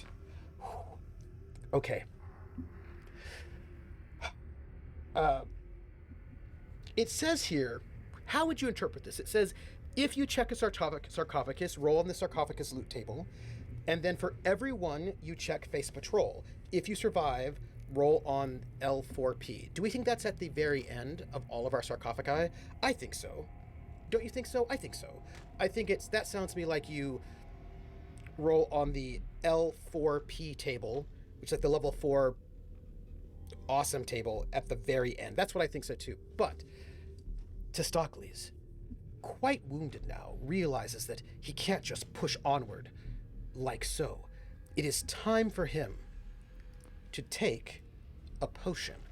I think we should do that. We have got this potion of gain health, which I think we should do. Right? Yeah. Let's just take our potion of gain health That is plus 15 hit points. Yep. Let's just do that, shall we? Yeah, let's do that, because that puts him at 37 out of 40, so he is not to full. I probably should have used that. You know what? Actually, let me go the other way around. I'll use the bomb first, which gives us plus 10, and then this one, which gives us plus 15, which allows us to go over our maximum. So we're at 47. And if we do that, we can loot all these sarcophagi, because that sounds very exciting to me. And because we only get one use of this per room. And let's do that. I feel like that's a good idea. Okay. Yeah, let's do that. I'm feeling really good about where we're at, and I also feel like we should loot the next sarcophagus.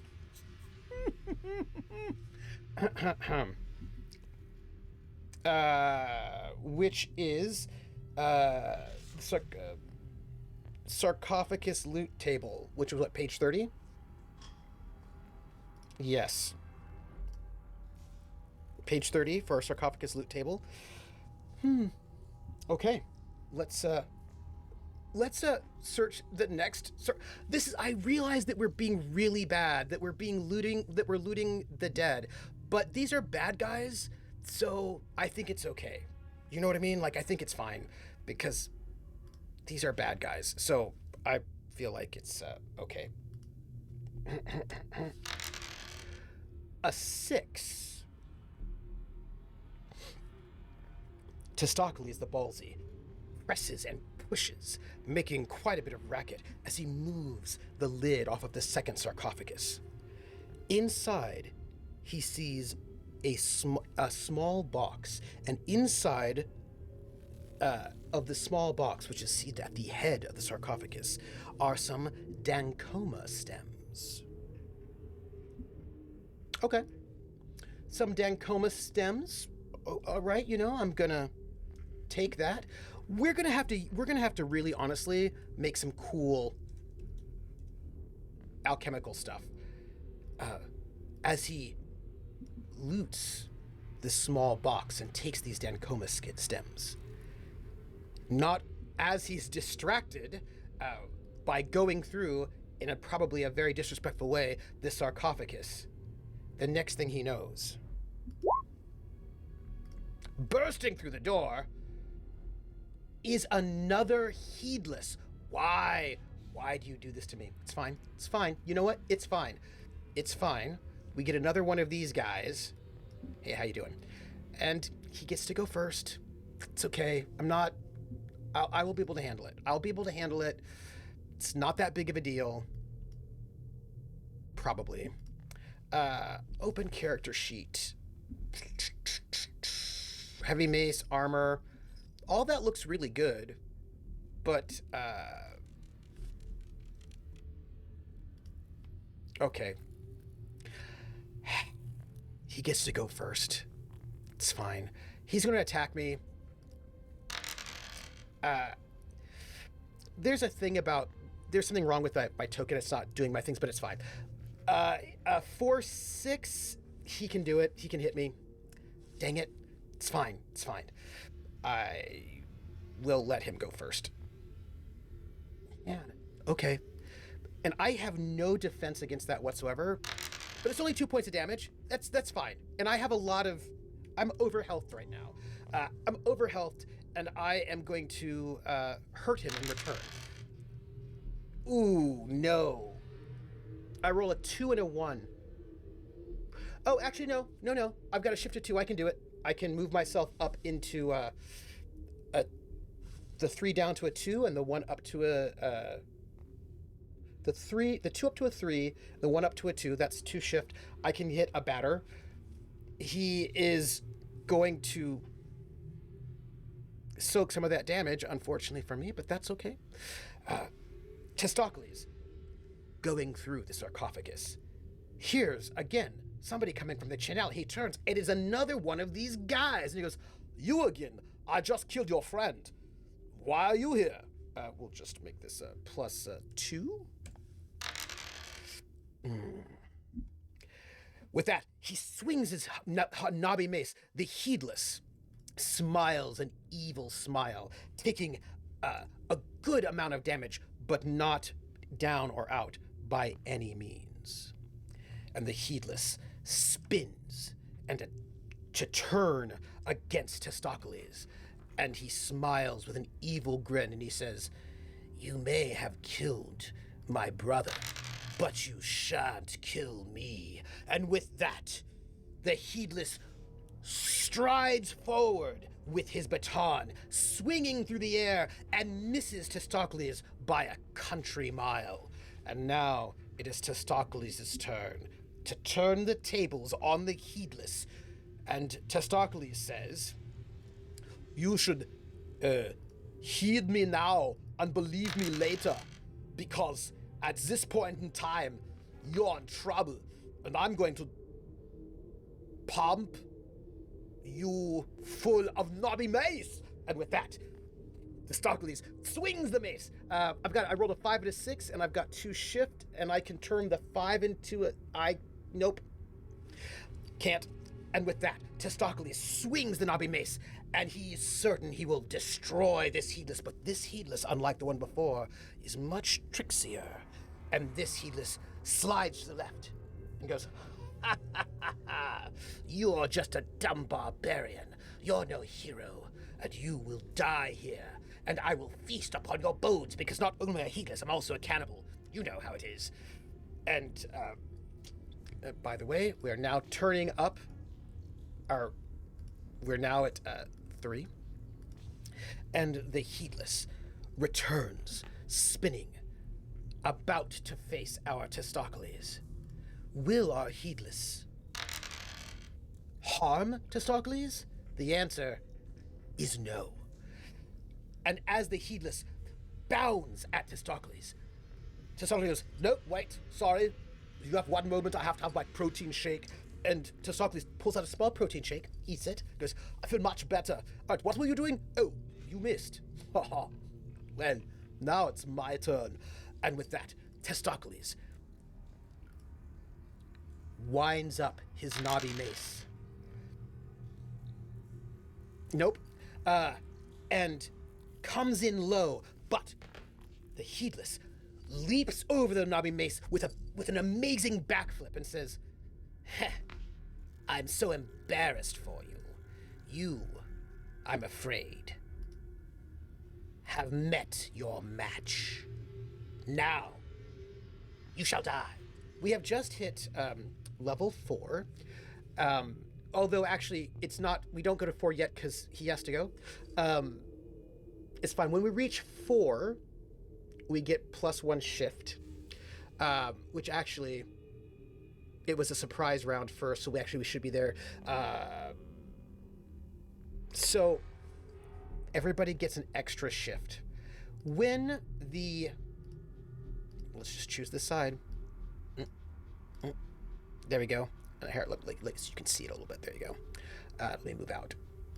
There you go. So when the fatigue die reaches 4, put a D6 on the shift adjustment die track. Track the shift modifier here. This modifier applies to the player and the foe. Both benefit from the shift bonus. He went and then I went. He goes, I think he doesn't get it this shift. He gets it the next turn. Or actually, I should have gotten it, but I missed so badly, there was no way I could hit him anyway. So it's fine. He gets to go against me. However, we are now in fatigue. And there's a thing when we get in fatigue that becomes important.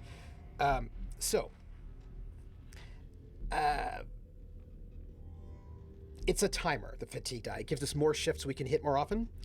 And it also means that we get a problem we're trying to dodge when we get fatigued. So as we get more fatigued, we become more open, easier to hit. And there is a thing about this that I want to make sure I get right, because it has been a while, and I don't know if it actually hit any of us, but It might. So I figured we should just probably check. So exact strike is very good. Then we have the fatigue die can affect your total shift points. That's great. We got our fatigue die. That's also great. And your armor can deflect damage from all attacks, and fatigue die. This if you have multiple combatants, which we do not currently, which is good. I wish I had some thrown weapons, because that'd be really great, but I don't. So sad. And yeah, no, I actually think that's it. Okay. He's going for me right now, but he doesn't get the bonus until the bonus comes up next go round. A little worried. I'm fine. You know what? I'm fine. I wouldn't even worry about it. 4-2 with 3. No, he can't do it. So, as both combatants start getting a bit winded, the Heedless does a pirouette, spinning, striking, spinning, amazing, big baton swinging, and Testaklees goes, "Are you done yet? That didn't even get anywhere near me. But now, I'm going to get near you." And with that, Testaklees winds up his knobby mat, his knobby mace, ready to strike. I roll a 1 and a 5, and I've got 3 shift at the moment. I can not hit with that. There's no way. Testaklees, these two, they're dancing. They're in a dance of death, each trying to hit the other. And with the huge knobby mace, Testaklees comes in, but the Heedless, the brother, is able to parry, and out of that parry, he does a riposte, but Testaklees is able to knock that riposte out of the side and says, "Now you've made me angry, and you wouldn't like me when I'm angry." We are now in round 5. We now get extra bonus shifts at this point in time. All right then. Testaklees has very good conditioning. He works out quite a lot, so he's not particularly, he's not too winded, but he knows that he cannot let this battle go on much longer.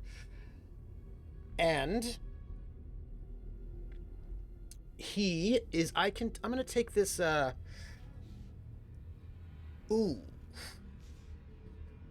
yeah, I'm gonna take my 2, but I've got 4 shift. I'll take my first die, move it down to a 3, and then I'll take the second die and I'll move it down to a 2. That takes 3 shifts, and I will hit with a batter. There is fatigue in this game, which I quite appreciate. Now I'm going to get a -2, so it's going to be just 6. Ooh. Testaklees, they go back and forth, sparring. "Hey, you've got to stop moving around so much." And he just waits for the perfect moment, right until the Heedless opens and gives him an opening. And with that, Testaklees charges forward, smacks him. Unfortunately, it would have been his doom.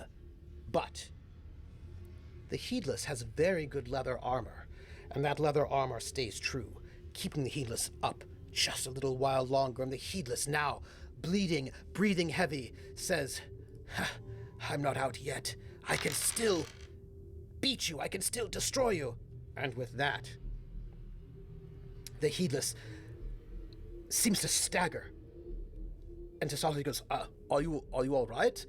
And the minute that Testaklees sort of bends down to see if this Heedless is perhaps all right, the Heedless knocks up and hits him with an uppercut, doing 2 points of damage to our Testaklees. "Hey, that was rude. How dare you? Now you've made me very, very angry indeed. I think at this point in time, it's curtains for you. you will not actually ever survive. That was rude. You're not supposed to lie. I mean, you could be a bad guy and a villain and so forth, but don't lie about things. Don't try to do tricks. Just, like, fight like a normal person.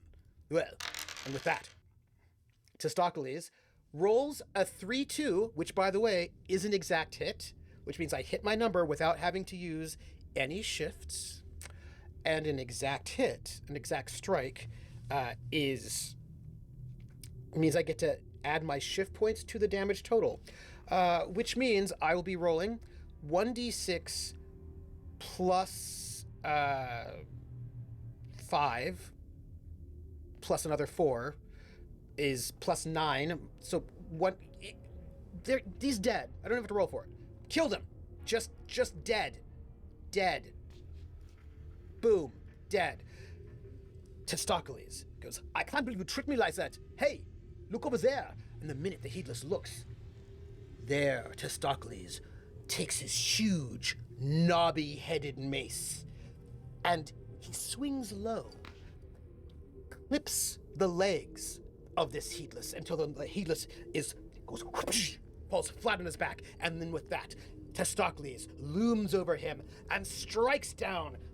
Mace just crushes his head, and there's blood splatter and brains everywhere. And he goes, well, that's what you get. It's not nice to play with Mother Nature or a ballsy combatant, which is me, because I'm Testaklees.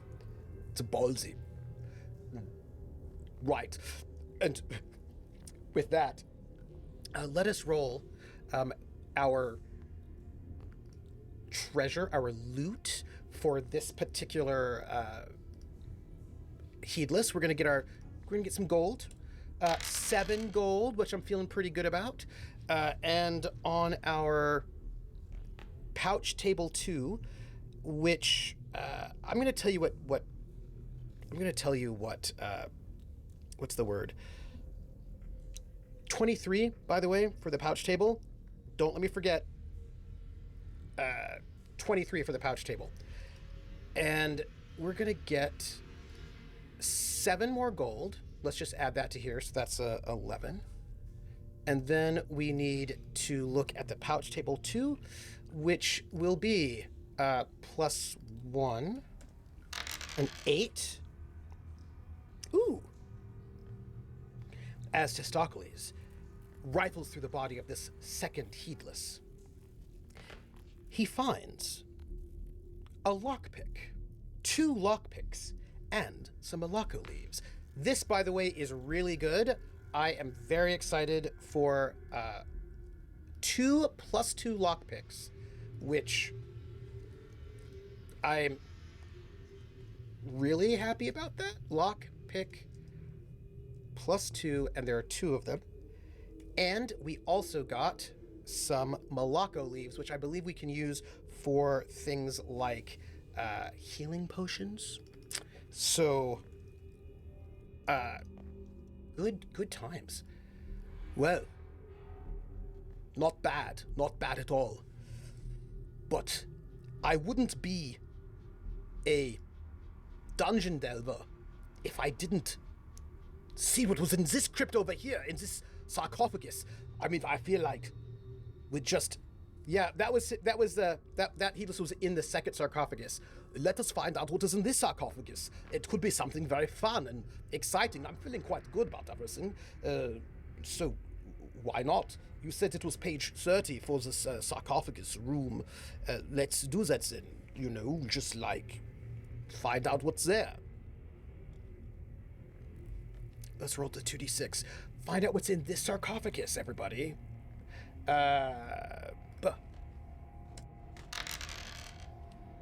An 8. Oh. Testaklees the Ballsy presses this large stone sarcophagus lid off, and it crashes to the ground in the middle of this crypt, making a huge echoing across this dungeon. And inside, lying clear to see on the stone base, is a necklace lined with 4 gems. MQ gems. Roll on the gem table 1 minus 2. Ooh, so we got a necklace with gems. This feels very good. This feels pretty cool. Let's see what this is going to give us. We're also going to get yelled at by bad guys, so that's like a thing. It is a trap. Let's see. We get a necklace with 4 MQ gems. And we have to roll on the gem table 1 minus 2. Okay, so let's see what that is. I'm looking at the gem table, this gem table 1 minus 2. Gem table 1, where am I going to find you? You are page 15.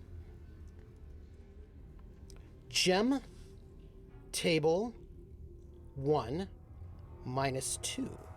Okay, so we get 4 gems. 4 MQ gems. I'm going to assume MQ stands for medium quality, I guess, is what I'm going to, like, is my guess on this one. But I feel like, yes. So mid quality. Okay, so I'm looking at this. This is very exciting. There's a table for this. It tells us what kind of gems. So these are mid-quality gems, which could be worn or moved from their custom mounts. And let's find out. We get to roll 4 times on this gem table minus 2. So 1d6 4 times. And let's see. Let's hope we get some good gems, huh? A 0, which I guess is going to be a 1. And then let's do that 3 more times. A 3, not bad. And then a 0 again. And then a 4. Okay, so this necklace has 2 pearls. So let's see, 2 pearls. And each pearl, a mid-quality pearl, is worth 4 gold coins. And what is this? A garnet. Nice. Which is worth 8 gold coins. Oh, we're doing really well. And a ruby, which is worth 10 gold coins. Hey, check us out, huh? I feel like that was worth it. Unfortunately for us, while this is happening, we're going to be hit with a patrol, because that's what happens every single time we loot one of these things. We're going to get hit with a patrol. That is our life. That is just what we got. Hey, patrol. Let's see what we got. Oops. Patrol.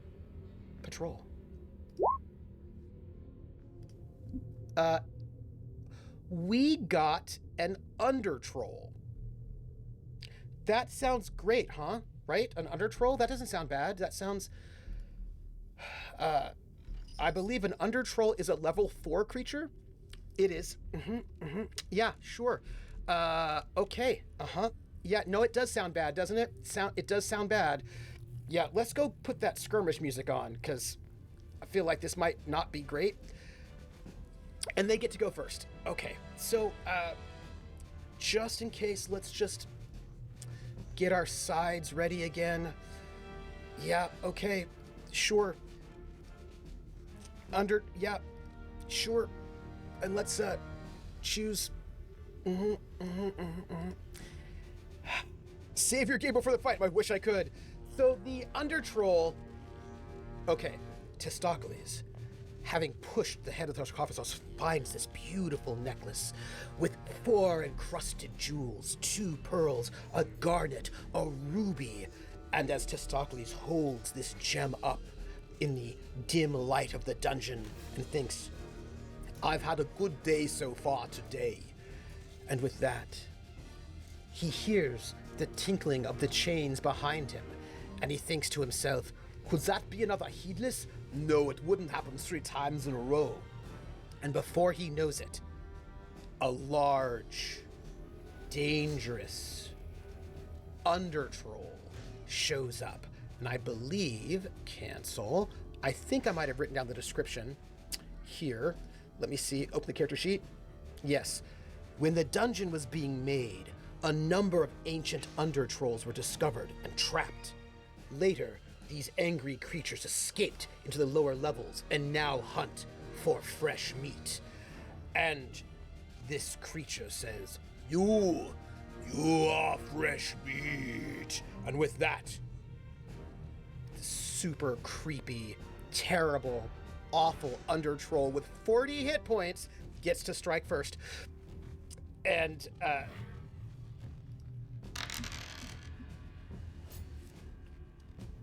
rolls a 4 and a 2.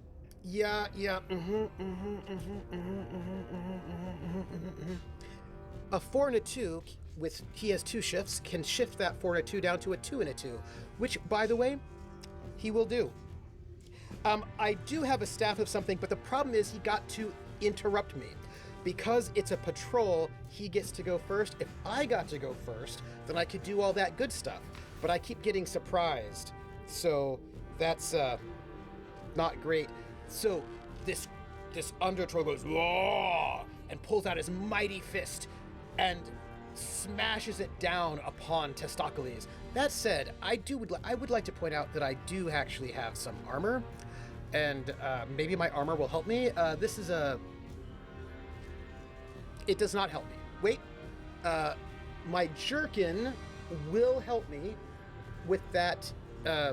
Primary 4 gives me -1 damage. So, yes, I get to take off 1 damage from this thing that we're going to get, which is going to be 1d plus 1, so just 1d6. 1 damage. Easy peasy, not even worried about it. The huge, mighty troll comes and big fist, but Testaklees was ready for the heedless, and he goes, "What? Oh no!" and was able to move right out of the way at the very last second. Just the big, huge under troll fist hitting his leather jerkin, pushing him out of the way. So we're now going to hit round 2, and if you don't mind, because we do have a kind of a situation here, we should just review potions and scrolls for a moment, because we're sort of in a situation, and magic items too. I think we should just check that out. Yeah, we're gonna use. We're gonna just kind of just check that out for a moment, because I want to know what our options are. Okay, so there are 3 clearly defined magical actions in 2d6 dungeon: using magical scrolls, using magical potions, and calling favor of the gods. But also there's like a magical item. We'll get there, I guess. Using magical scrolls. Scrolls can be cast at the very start of combat or outside of combat, but never during, which means because they surprise me, I cannot use my scrolls. That's bad, okay? Using magic potions. Your knowledge of potions is advanced, having received training at the from the Zegor priests, allowing you to identify those that you find by sight and smell. Potions do not bring forth magical energy, rather, their magical property is chemically present in the liquid. They can be used at any point in the adventure, even during combat. If used in combat, you miss your attack to quaff the liquid, after which the enemy gets to attack again, but you can still use your armor for both attacks. You can drink 1 potion per round of combat. Potion bottles full of just water do not take up a potion slot. Okay, so we could give up an attack to take a potion, which maybe we do. Yeah, being surprised is never great. Do you know what I'm saying to you? It's not great. It's not great. Yeah. So thinking about this, yeah. So our, we cannot use the swamp. We can't use our scrolls. That's not great. We can't use our Staff of Claws because it's not the beginning of combat anymore because they got to surprise me. Well, let's see what we have in terms of potions. Maybe we have a potion that we will be excited about. Let's see what we have. We have a Healing Bomb, which we cannot use anymore. We have this Potion of Finesse, which will give us +2 shift for 1 combat. Yeah, I think we should do that. Right? I think we should do that. I think we should use our Potion of Finesse. Yeah, let's do that. Let's do that. Yeah. Yeah, we're gonna use our Potion of Finesse. Done and done. Testaklees turns and sees that it is not a heedless after all, but rather a dangerous and very large undertroll. Knowing that this could get very hairy very quickly, because undertrolls are quite hairy, rather than attack, he pulls out a potion of finesse, quaffs it, feeling himself to be more nimble, faster, maneuverable, and he smiles. Now, I just had an energy drink. Tastes like gummy bears. Don't worry about it. The undertroll goes, "Roar," and swings at him again.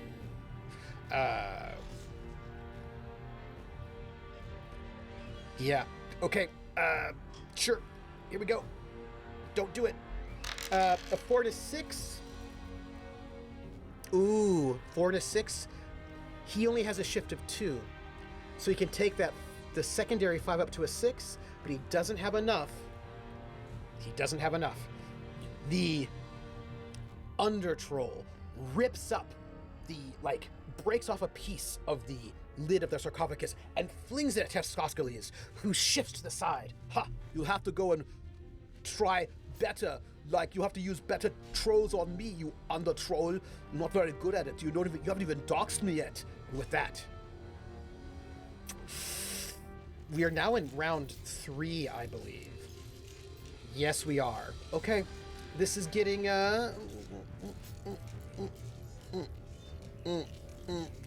with this Testaklees, knowing that he has to move swiftly and with great conviction, pulls out his knobby-headed mace and he begins to swing it at the rock troll. Please note, we have 4 shift, and we can without a problem move the 2 down to a 1 and the other one. Yeah, we can get the batter, no problem. And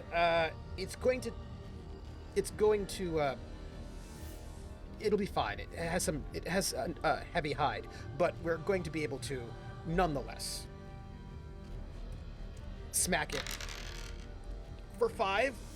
Oh gosh, this is gonna be rough, everybody. This is gonna be rough. Testaklees winds up his knobby-headed mace, and he swings, catching the rock troll right in the gut. And the rock troll smiles and says, "Ah, puny barbarian. Now it is my turn." And the undertroll says, "I want to tell you something. Your muscles are weak."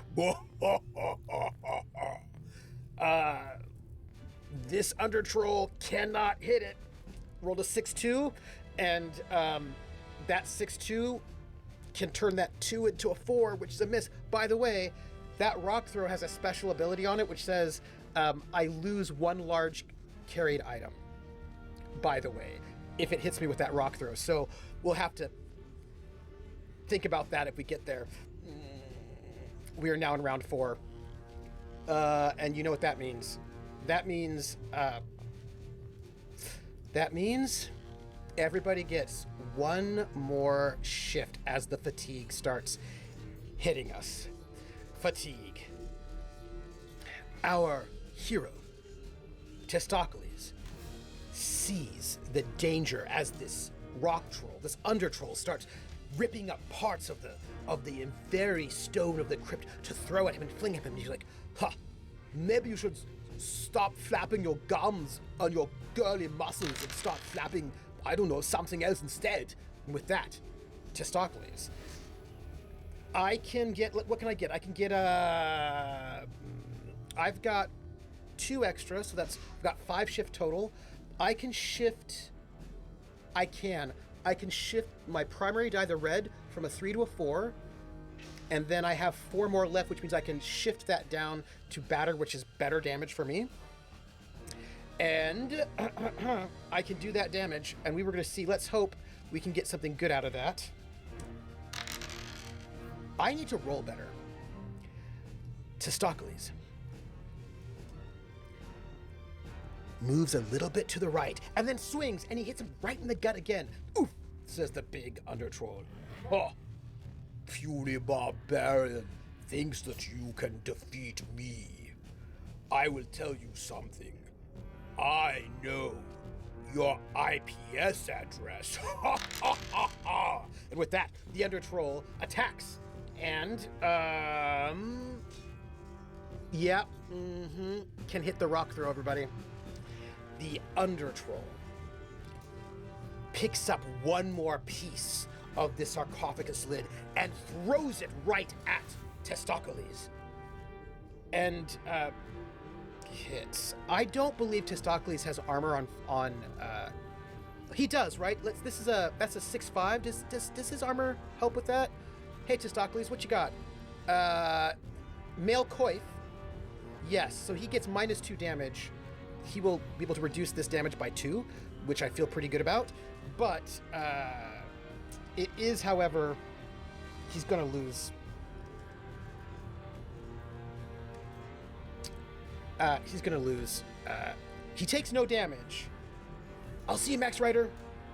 But he is going to lose a large item, which means we have been holding out on this. We're going to have to go and see what our large items are.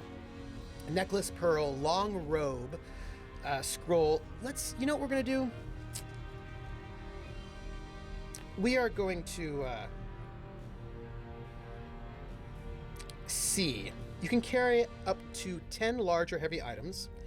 These are stored in or on your backpack, attached to straps wherever possible. Large items include all armor, not being worn, rocks, heavy metal objects, large tools, and volumes of liquid. Your backpack does not count. So, let's see what we have that would count.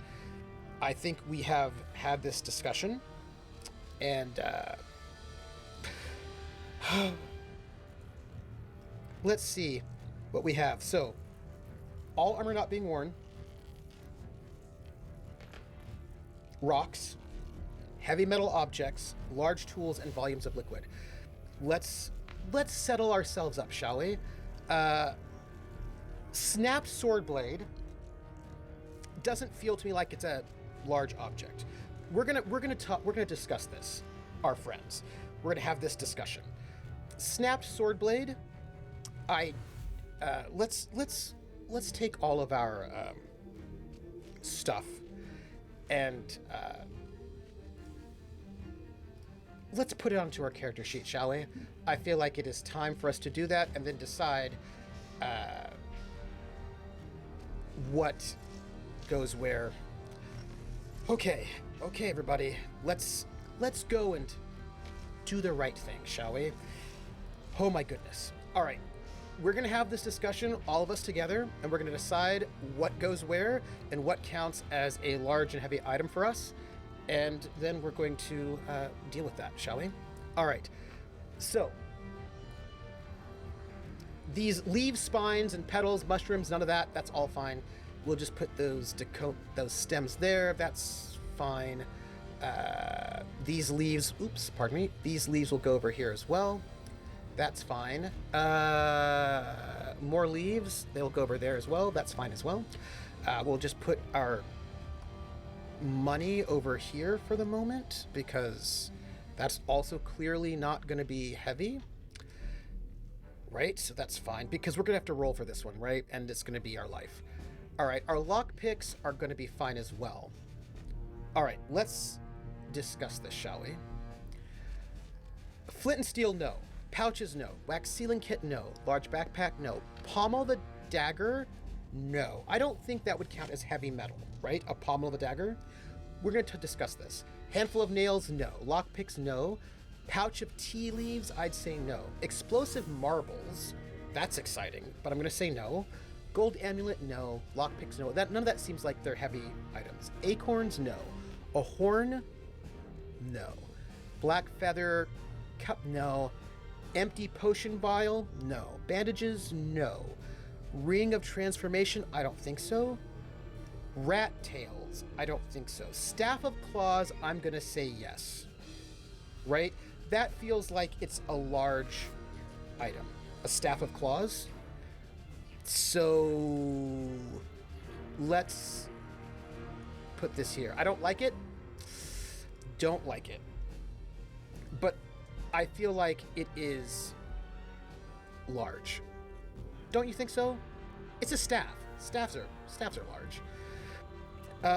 Hide doublet. I feel like that is also large. It's a hide doublet. Old cloak. It's not armor, so I think not. I'm pretty sure a hide doublet is armor. I will double check. Armor. I know for Cephas Deluxe, which is also a 2d6 system, 10 small items count as a single large. Yeah, they don't do that here, so I think it's fine. They don't have that.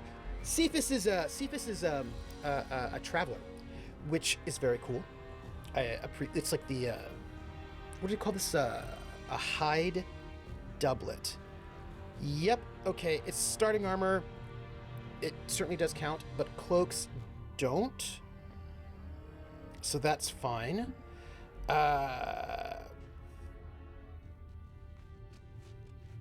Weapons, armor, I think that's... Yeah, I think that's fine. Okay, so family crest, I don't think that would be...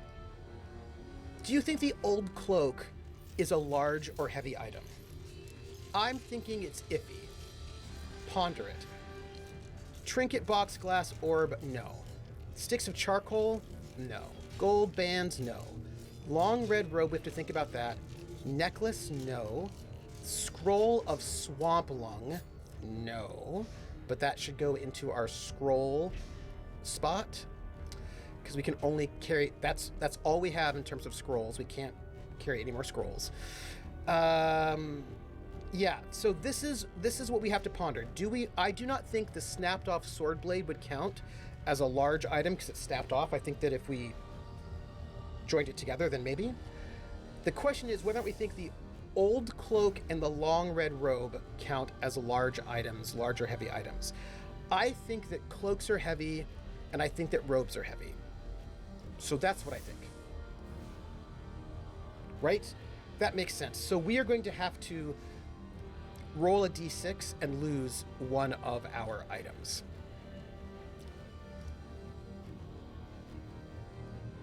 Here we go. 3. Oh! We lost our staff of claws! No!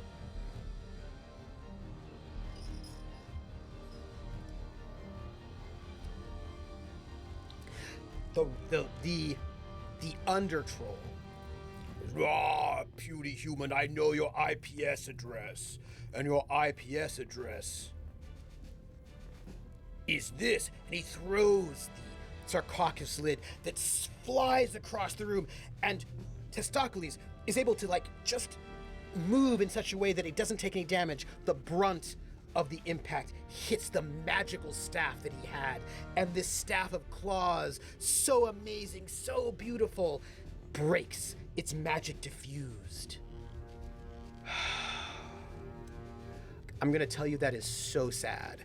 That is so sad. I cannot believe it. I can't believe it, actually. And we're gonna just have to make a note. I just want us to make a note here that we lost our... I can't believe it. I mean, I do. I obviously obviously believe it. Let's say, that's so terrible. So terrible. Let's say, R.I.P. Staff of Claws. So we can commemorate this later. Oh, no. And it's now the next round. Hey, Lysander, I just lost a really cool magic staff, and I'm sad about it. I just thought you should know that. Man. Well, it is our hero's turn, though.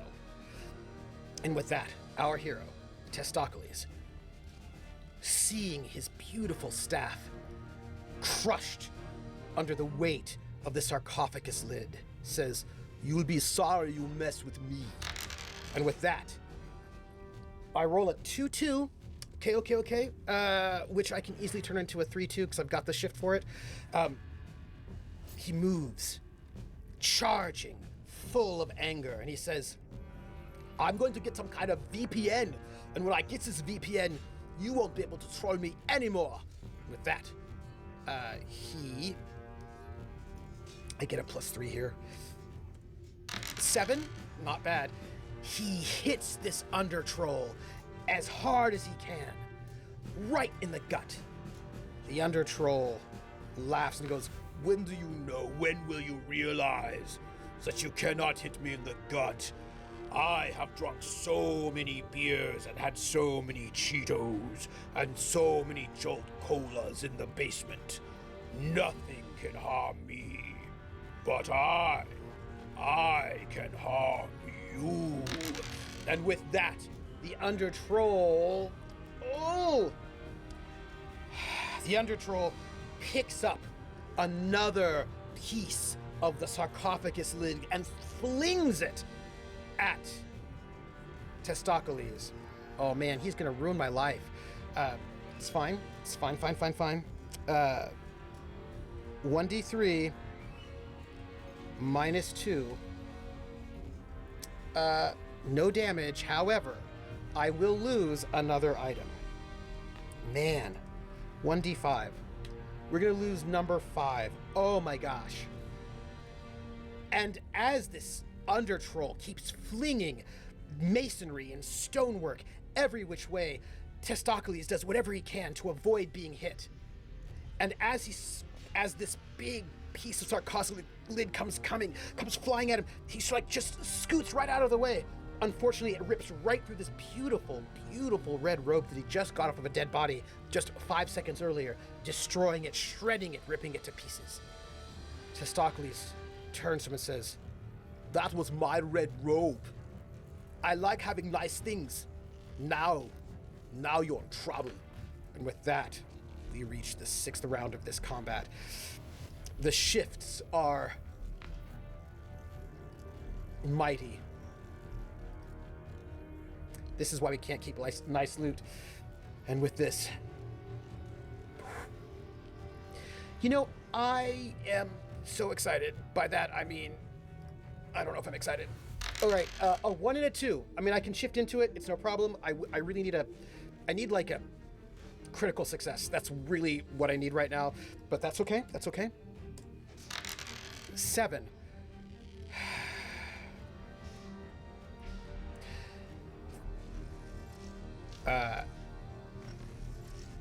I didn't hit him, did I? Nope. -7. Testaklees tries to get some other part of the under troll's body, somewhere other than the belly. What you don't understand, though, is that under trolls have had a lot of pizza in their lives, and their bellies are prodigious. And try as he might, Testaklees is not able to hit any part of the rock troll's body other than his very tough and well-oiled belly. And the rock troll laughs and guffaws and says, "Huh, now I have you." Easily, the rock troll picks up, well, let me see. He's got 5. So can he get down? So here's the thing. The rock troll can do the mighty fist, or he can rock throw and destroy our items. I think he's going to destroy all of our items because he's kind of a jerk. is what I think this comes down to. I think he's like a terrible jerk, and he doesn't do any damage, but he does destroy another one of her items. Number 3. You're such a jerk. Why do you do this? Why do you do this to me? Golly gee willikers. Let's see. What else do you destroy? The hide doublet. Testaklees had found a hide doublet. He was thinking that perhaps he might wear it. But as these shards of stonework come pummeling, it punctures this hide doublet, destroying it, leaving him with a lantern, a religious manuscript, and an old cloak left. This is terrible business. Okay.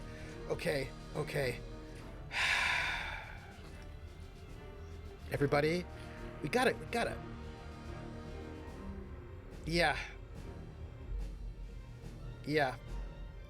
Yeah, okay, well, here we go. Not great. Hello, Librarian Writer Geek! Testaklees does not get a critical hit, but can pretty easily, at this point, slide into that batter, which he will do, and hopefully an 8. Testaklees. Ooh, okay, here we go. Testaklees the Ballsy. Frustrated, angry, keeps trying to hit the under troll, and he says, "Wait a minute. I think I know what I might need to do. I will not feed you. Not at all. I'm not even paying attention to you. I don't think you're interesting in the least bit. You can say what you want, and I don't care." And the under troll goes, "Whoa, you what?" And the minute the under troll starts speaking, Testaklees jams his knobby-headed mace right in the under troll's face. The under troll's like, blood spatters everywhere, teeth goes. But the under troll is not done with our protagonist, with our hero, and says, "For that I will take everything from you." And the under troll, 1 to go from a 4 to a 5, leaving with 4 left. He can do it.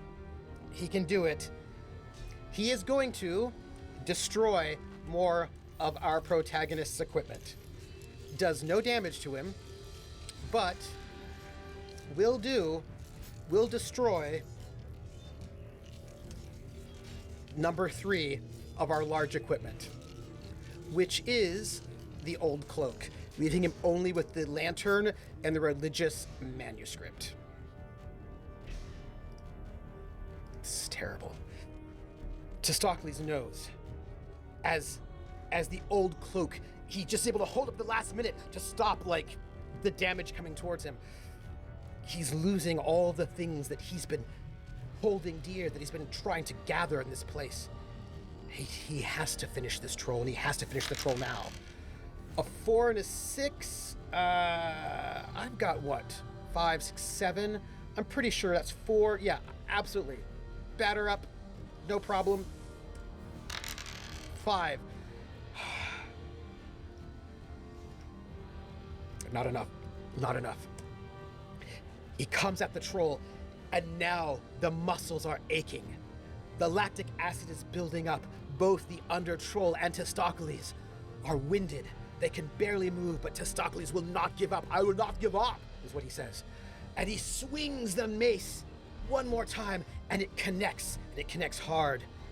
But it doesn't down the troll, who clings on stubbornly to life. And the troll says, "I don't think you understand. I will take everything from you."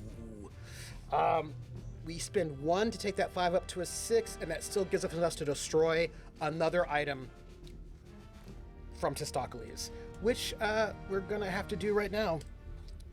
He does do 1 damage, though. Oh man, this is real bad. And odds or evens. Let's roll 1d2.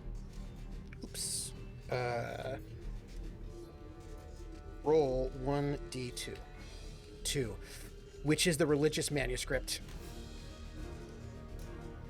Man, gee whiz, losing everything. The under troll says, You think that you can outsmart me, the Undertroll? You can't, you're a barbarian, you can't even read. Testaklees, I can read. Look, I have this religious manuscript. And the minute Testaklees pulls out the religious manuscript, the undertroll grabs it, rips it into pieces, and then throws it at him, hitting him in the face, knocking him, just giving him a big bloody nose, blood everywhere. Oh no! Testaklees looks up. His eyes, tears in his eyes, when he sees the ripped and broken pieces of the manuscript. And he says, You shouldn't have done that. I like to read.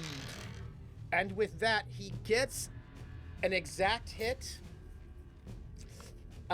which means he's going to do 1d6 plus 2,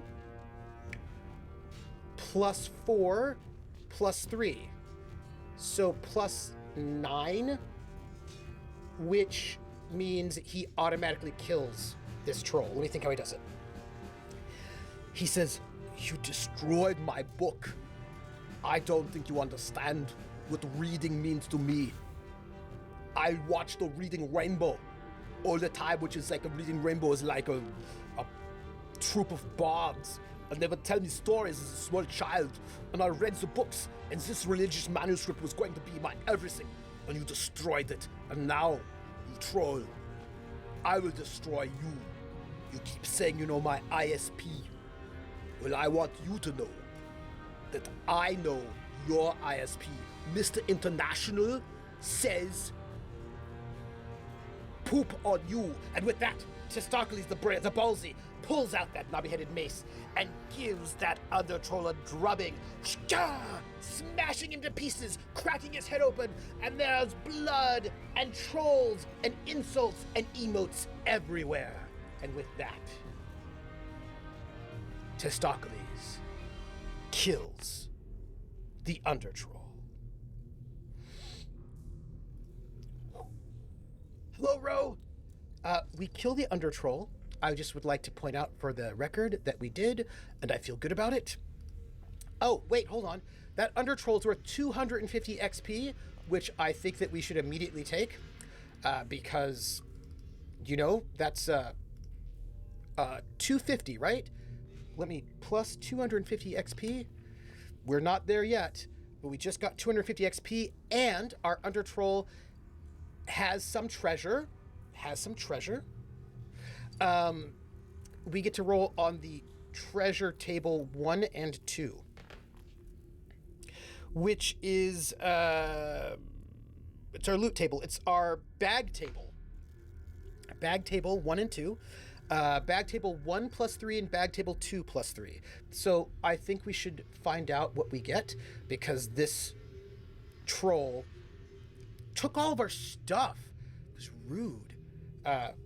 Bag table 1 plus 3, and then bag table 2 plus 3. A 6 and an 11 for the 6. As Testaklees searches the body of the undertroll. That undertroll was really dangerous, y'all. Destroyed all my stuff. Finds 3 broken old metal tools in a bag, along with a lockpick. There are 3 plus 1 lockpicks. Those broken tools I do not think are going to be useful for us, so we'll leave them. But we will absolutely take the 3... Come here. Wow. Yeah. All right. The 3 lockpicks plus 1. Lockpick plus 1, and there are 3 of them, because we do like lockpicks. But we also get what? We get an 11. Oh. As Testaklees searches through the body of the undertroll, he sees a small silver chain around the Undertroll's neck, and he pulls this chain off, and there is a silver necklace. Worth money. Worth money. Worth 12 gold pieces. We're stealing this troll's necklace. And oh, it's gotta be like a locket with like the troll's loved one. Like, and that's why the troll is so mean, because the troll lost his love and is now mean, has to like be harsh and terrible to people. And now we're just gonna steal his silver necklace. Cool. Because we are, it's the Undertroll Mom Locket is what it is, worth 12 gold coins, but it also has got, oh no, I'm sorry, 3d6 plus 10, so 22 gold coins. This thing is really pricey. Hello. Let's move this where we can read it better. And, haha, it also, by the way, has 1d6 plus 1 garnets. So it also has some garnets. How many garnets? It also has 4 medium quality garnets, which, and 4 medium quality garnets, which is pretty good. And so Testaklees the Ballsy steals Undertroll Mom Locket and goes, Well, this is what you get for being a troll. Maybe it is rock candy, maybe I should lick it. Huh? Well, we've certainly learned our lesson. What we've learned is we should probably just actually open up this next sarcophagus, huh? Because what if there's something really exciting in there? by the way, we're going to get surprised again, just so you know it, because that's what happens when we get hit by a patrol. And then we can't use all our stuff, but that's cool. That's cool. And I'm not, I'm just gonna, yeah, let's hit, was it page 30, and find out what's in the sarcophagus.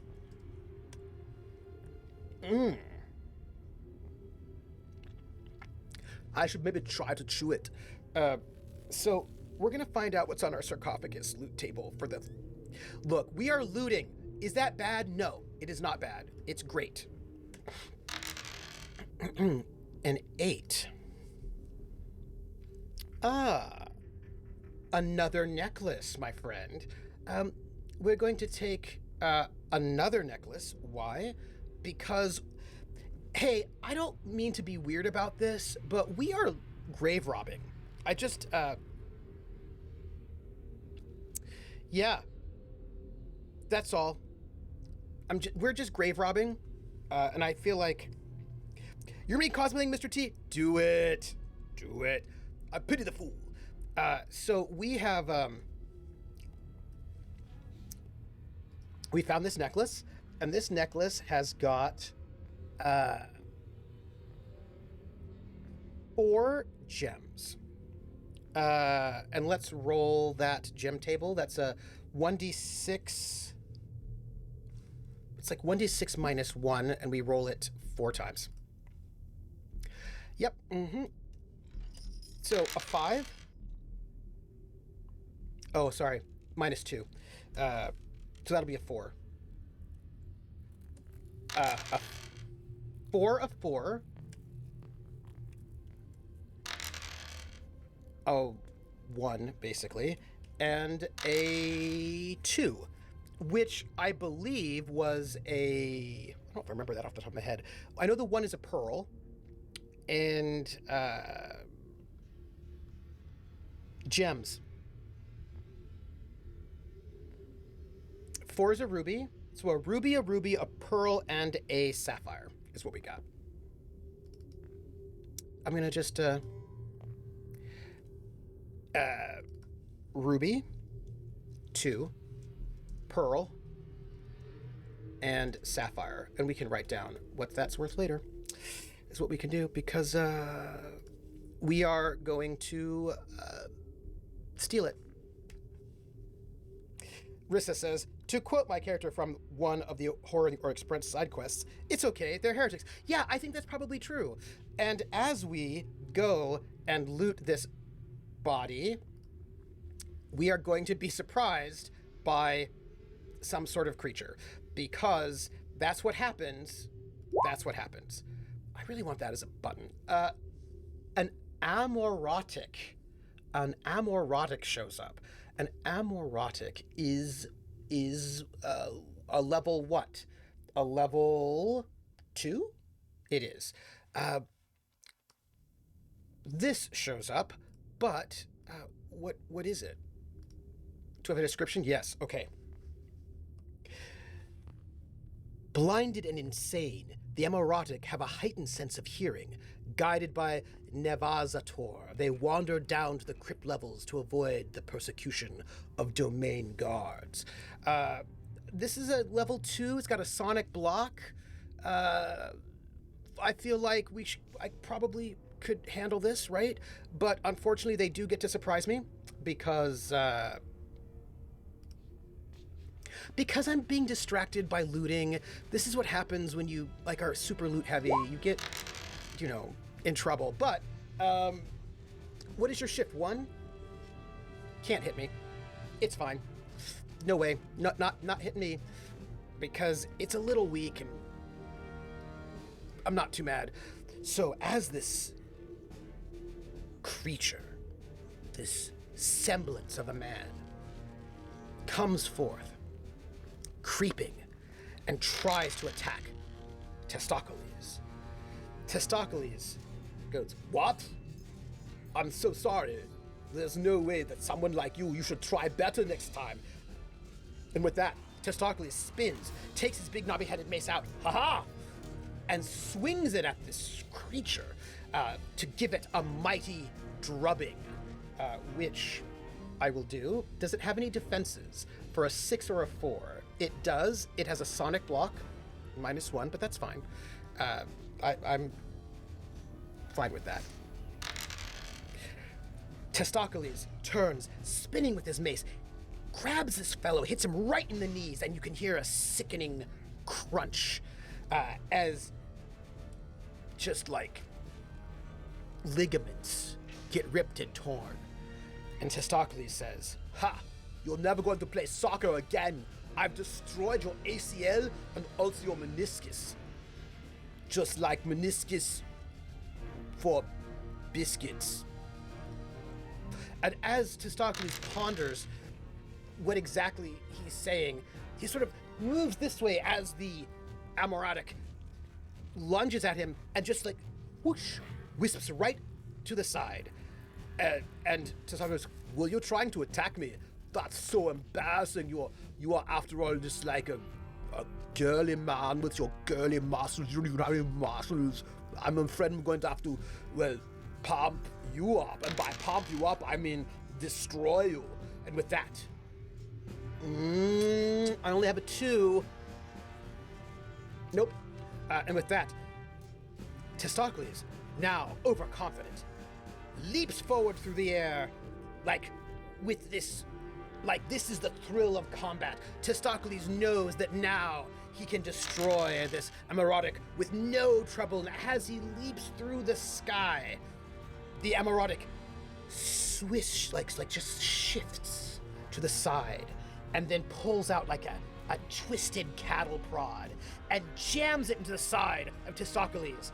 And Testaklees is going to be injured by this. And I don't know if I have any... Oh man, 6 points of damage. Okay. Do I have any armor that will help me with this? Let me just see. Let me open my character sheet. I've got armor against initial 4s for my jerkin, -1. That's it. Yeah, so this is gonna be a good hit. A good hit. -5. As this twisted cattle prod jams right into Testaklees' side, electric current, sonic energy waves rush through his entire body, causing burning damage. It's ow, ow, ow, ow. Oh no. Now you've made me angry. You've made me quite peeved. And when I'm peeved, everyone's going to know about it. And with that, Testaklees, as the fatigue begins to set in, turns on the Emerodic with mischief on his mind. I roll a 1 and a 5. I've got 3 shift right now. I could take... I cannot... Yeah. Nope. Nope. Testaklees has been so distracted by the sonic waves of this prod that he can't even really see the Emerodic very well. And as he goes to swing, the Emerodic is not there where he thought he would be. Instead, the Emerodic has slipped to the side, but far too distant from where Testaklees lay. So Testaklees is not damaged, is not hit. He's able to keep his guard up and keep himself safe from the onslaught. Says, but now at this moment, this is where I'm going to have to tell you something. And what I'm going to tell you is, you are mine. And with this, Testaklees makes an exact hit, which means he gets to do 1d6 plus 2, plus all of his shifts, which are currently another 4. So that's 1d6 plus 6. And the guy has no armor, and he does 9 points of damage, which is enough to kill the Emerodic. So with that, Testaklees, how dare you? I do not allow you to do this to me. I'm gonna just put this on the map layer, by the way. You have bothered me for the last moment. You may now believe me later. You may be amorotic, but now you're going to be necrotic. And with that... Sorry. With that, Testaklees swings his knobby-headed mace and catches him right in the solar plexus, and then right through the solar plexus, and then shakes him off of his knobby-headed mace, and he goes, well, seems like you're dead. And with that, let's just give Testaklees that plus 44 XP that he got there. So plus 44. And what kind of treasure do we get? Dear, by the way, Testaklees is a little bit injured, but we'll survive it. We'll survive it. We get to roll on the PT, which is some kind of, that's a random list. I want some loot. It's a pouch table. And we're going to be looking at pouch table, what, 1? Oh, that's not very good. Oh, well, that's fine. Hey, pouch table 1, what do we got? Give it to me. A 6. And 6 is...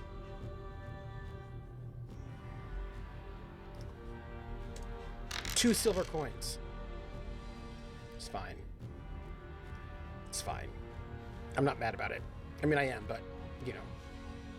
We got 2 silver coins. It's okay. You know what? All silver coins are worthwhile. I will hack you from across the gizzard, feed you what's left of your brides. Oh, Malik, Legacy of Cain.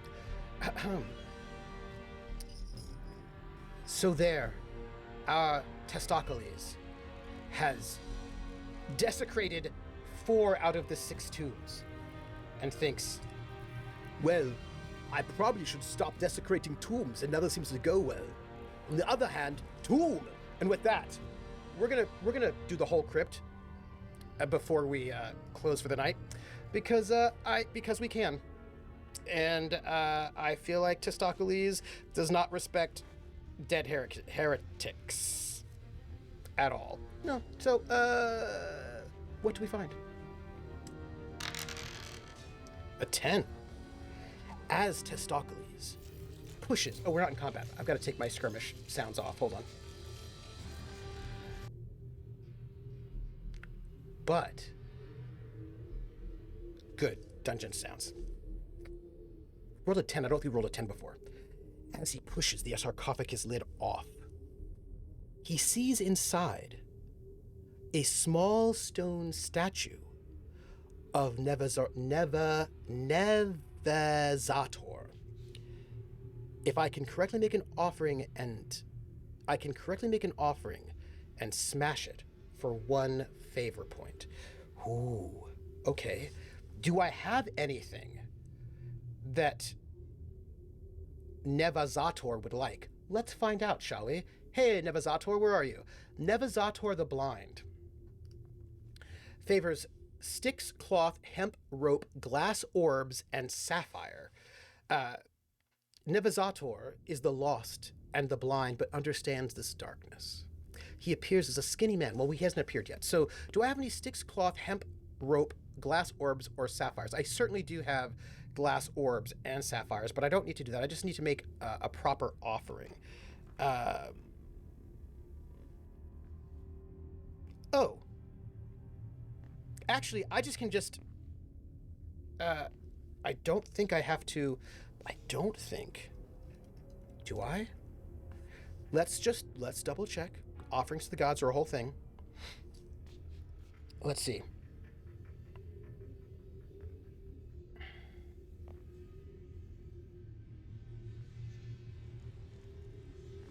During your adventure, you might find a specific feature, such as a shrine, fountain, monument dedicated to a god. You can gain a favor point. In general, you're prompted in the text when you can offer an item. You may do this once per dedicated feature. For example, you might place an item on a ledge or water, etc., etc. When you do this, you gain a favor point for the gods. Oh, I just have to do that, right? And then add it to your character sheet. On each such occasion, cross them off your inventory. So, right. Great. So I just need to find one of those things. It is sticks, cloth, hemp, rope, glass orbs, or sapphire. Okay, let's see what we have. Let's make an offering of, okay, so I think I've got a glass orb, right? Didn't I say I had a glass orb? Glass orb, right there. And the glass orb, if I recall correctly, gives us a +1. So, let's just get 2 favor points.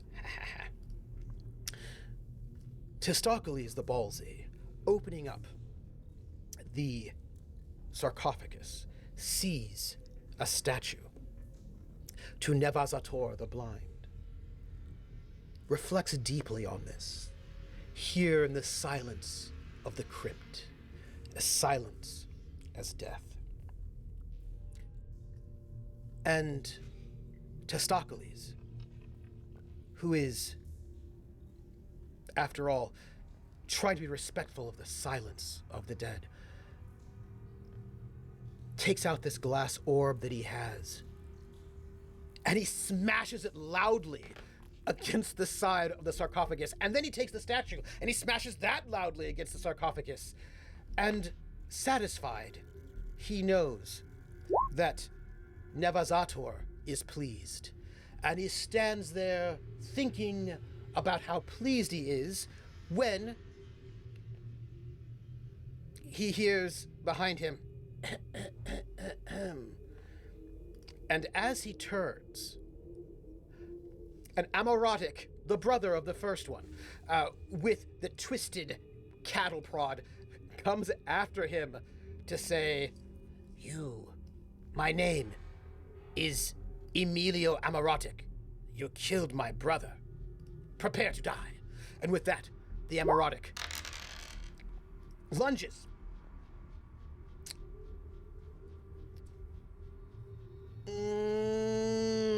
And does hit. Does hit. Oh,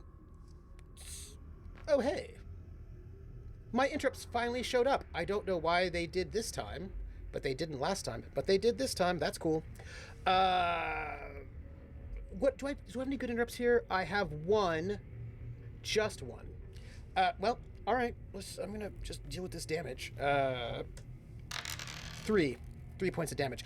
And this twisted cattle prod strikes true. Just tasing Testaklees just a bit.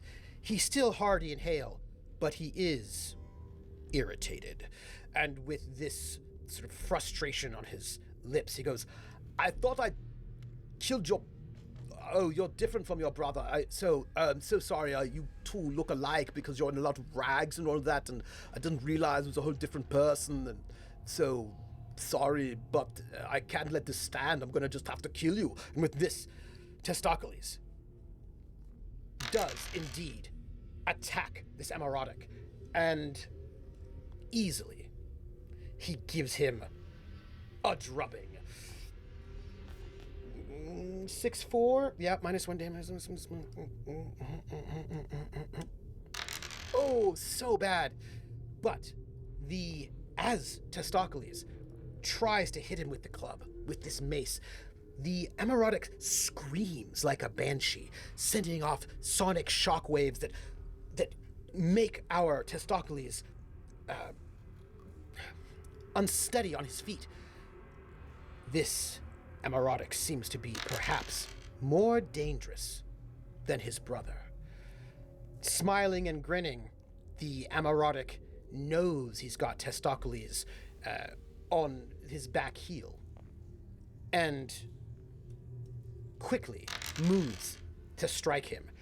It's only a small strike, not much, just one little pinprick, one little cut, but that might be all you need. Just one cut at a time.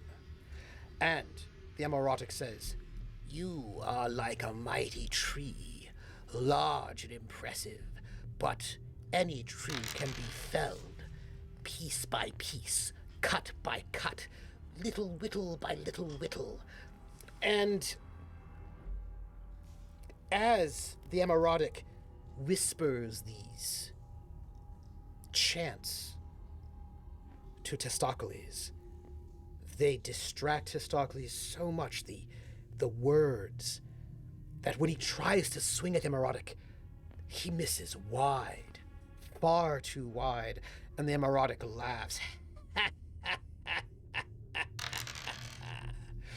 "You see, I watched as you killed my brother, and I learned all of your maneuvers, and I now know exactly how to defeat you. As a matter of fact, there's nothing you can do against me now. I will destroy you. There'll be nothing left of you." And as the Amarotic continues to speak, Testaklees goes, "Wait, oh, there you are," and then just swings his club and hits the Amarotic as the Amarotic is still speaking. Quite a lot he hits him. And as he speaks,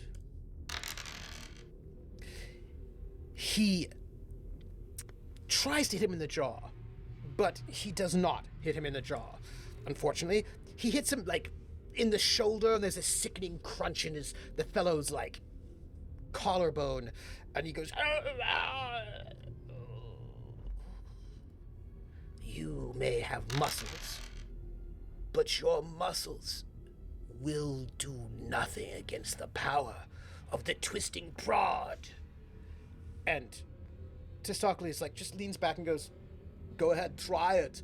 And the Amarotic lunges and comes up actually just 3 inches short, doesn't even get anywhere near Testaklees. And Testaklees laughs and goes, "You are nothing compared to the power of Testaklees the Ballsy. Now, hear me now, believe me later. Now, I will destroy you." And with that, Testaklees can do a batter, which this fellow has no defense against. I thought I would just point that out for the record. And with that, oh man, I'm rolling so bad.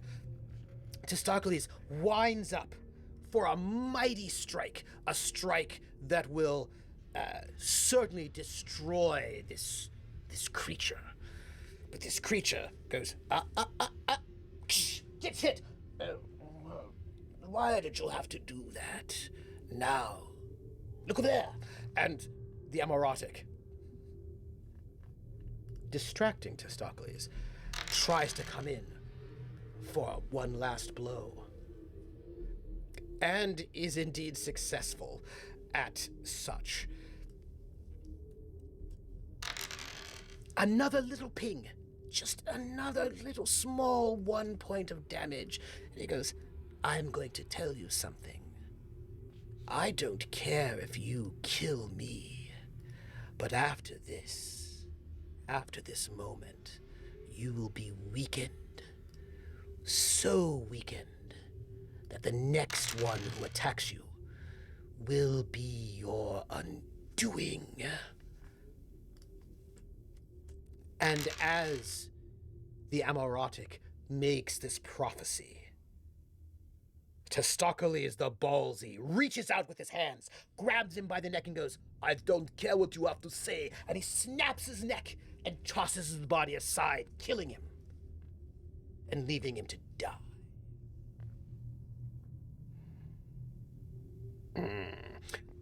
That will kill him, and I will take that death, and I will give Testaklees 44 experience points. We now are at 1,570 experience points. We have taken some damage, a little bit unfortunate, but we can roll for some treasure. We have this pouch table, which... Where are you, pouch table? Where did you go? There you are, pouch table 1. Not particularly exciting because, Amaurotics are like... Well, what do you have? Oh. Well, it turns out there's a pouch, and in this pouch there are some Zoomerus leaves and 2 low-quality gems. And I feel like we should just note that, because who doesn't like some Zoomerus leaves? I like Zoomerus leaves. We're gonna have to do some, what's the word? Alchemy. Pouch of Zoomerus leaves. And then we also have 2 low-quality gems. And they're going to be... I don't know. Let's see. We have to roll on the gem table. Gem table -2. So let's see what we get. We're going to get -2. One is, that's a pearl. And then 2 pearls. 2 low-quality pearls. 2 low-quality pearls. Which, by the way, we will, what's the word? Settle up. Testaklees thinks. And he says, Well, in for a penny, in for a pound. There's only one more sarcophagus left that I'm going to have to desecrate. I mean, examine. Let's find out what might be there. After all, perhaps it's, now I'm getting Russian. That's terrible. Hear me now, believe me later. After all, who knows what we can find there? Perhaps this last one is where we're going to get all the best things. You don't know. I don't know. Let's find out. and he pushes the sarcophagus lid off the final and 6th sarcophagus. And inside, he finds some Dancoma stems. You know, we're going to really have to check out our alchemy, because I bet we can make some cool stuff in here, I'm thinking, maybe. Some Dancoma stems.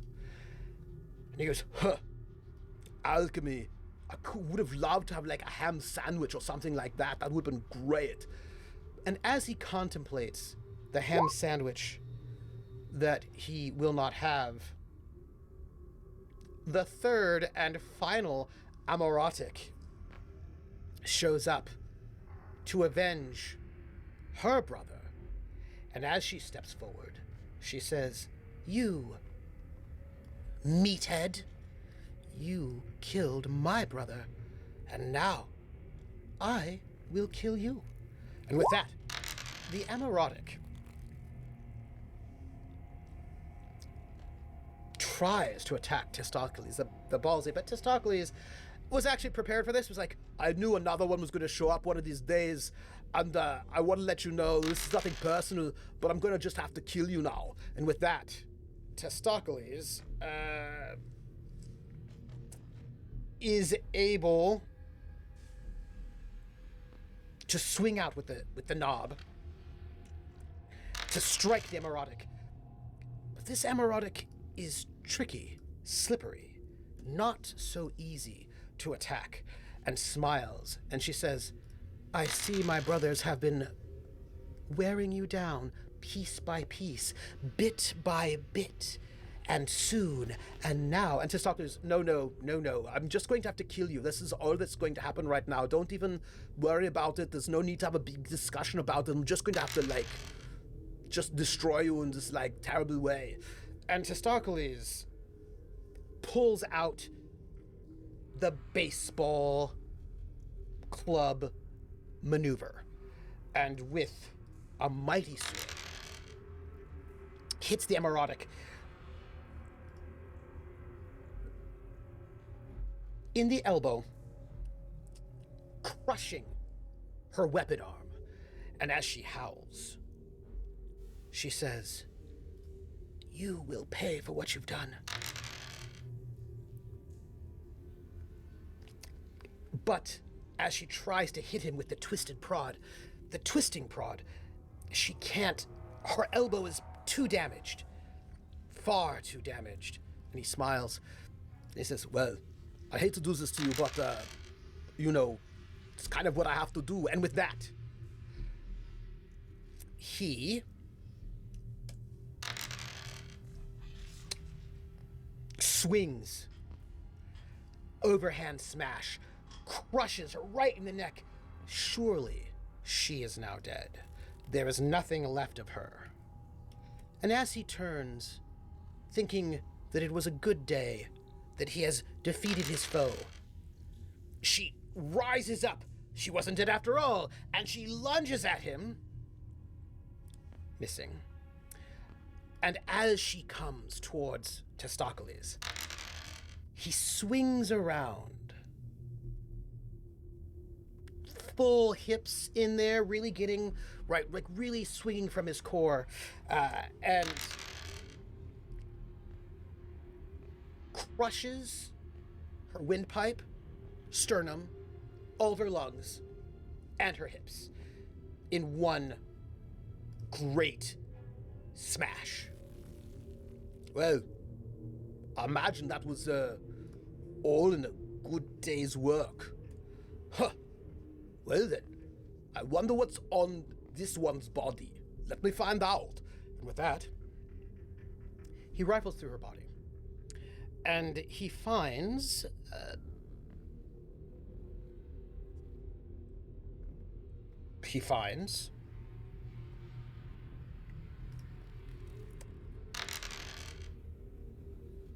nothing.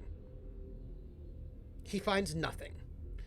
Well, look at this. The entire place was empty. Not even carrying anything interesting. What a waste of time. Well, let me see if there's anything I've left in this room. And it says here, if we survive all of this madness, which we did, we get to roll on the L4P table. And I don't know what the L4P table is, but I'm hoping it's awesome. I suspect it might not be, but, I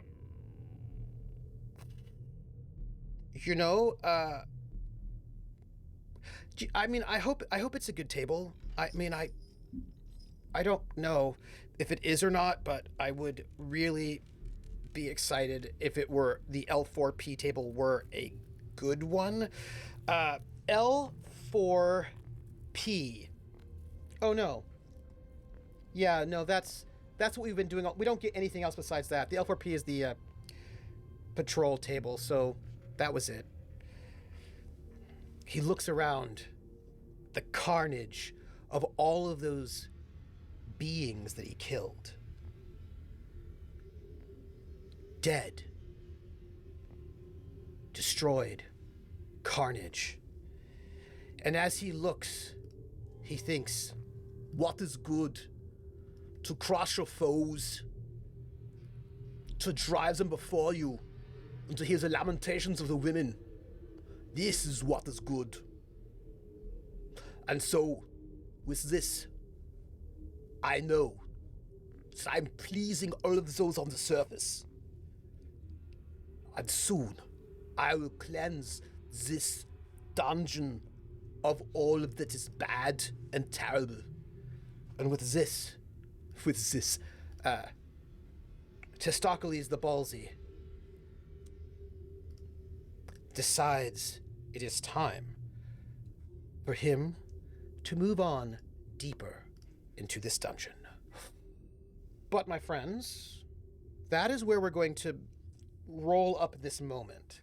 Let us zip out a bit to see where we're at.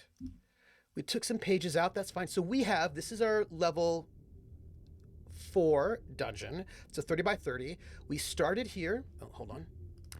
We started here. Woo! Right? We traveled up this way and around. So we've gotten like a good section. We had a lot of combat in there. We got a good section of the dungeon so far. We've got this area to explore before we can find the exit of the dungeon. Lysander says, fun times. Yeah, each level gets more intense. You will have to look more. Oh, Lysander, it's really fun. And they also have a hex crawl version of it. And I really like how, so I'm going to show you some things because now you can see them. We have got, let me see. Let me show you where we're at because then you can see it. Oops. Let me get you here. So, here we go. Here is we've got this armor table, right?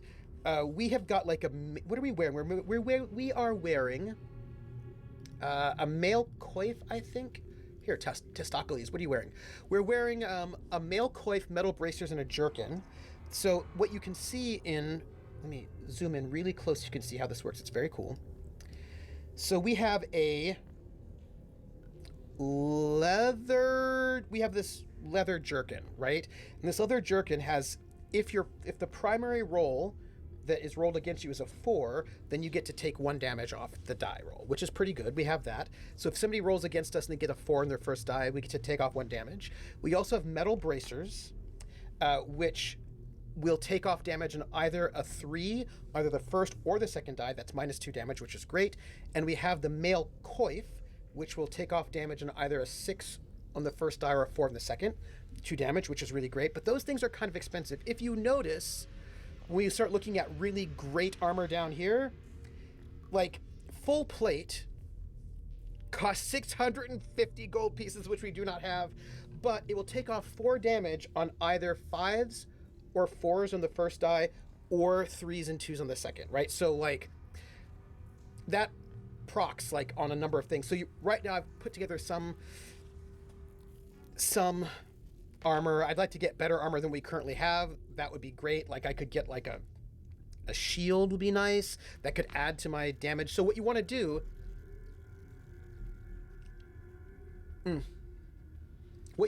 is try to wear armor or pieces of armor that will cover as many numbers as possible so that when people attack you, you're going to have armor to protect you. And it works the same way. This is enchanted armor. Very nice. It works the same way with your weapons. So I've got, my weapon is a heavy mace. So if I go to these are generic tables, blah, blah, blah, blah. Gems, if you fail to cast, because you can fail to cast your scrolls, that's a bad thing. Magic items, magic potions, magic scrolls, portcullis, stolen items, starting armor. Here we go, weapon maneuvers. So there are 3 weapons you can have: a longsword, a great axe, or a heavy mace, and I picked the heavy mace.